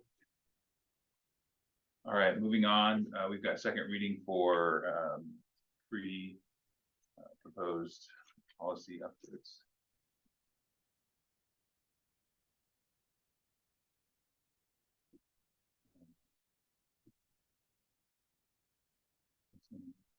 Was there any questions before tonight from the last month? Okay. We do need board action to approve these policy updates. I move to accept. I move to approve for the code BBF, the board member standards of conduct. To approve that. We do all 3 in one. We can do all 3 if you want to. And code BC/BCA student representative to the board and BCBA student representatives on board. We have a motion to accept all three policy and AR updates. Any discussion? Hearing none, all those in favor say aye. Aye. Any opposed? Motion carries 5-0. Next is personnel. We have a number of kind of rehirings and hirings. Yeah, so we have our one-year temporary teachers on here, Mr. Goldegger, Mr. Cooper, Ms. Jones, Ms. Moen, a couple new hires at the top. And A couple of resignations.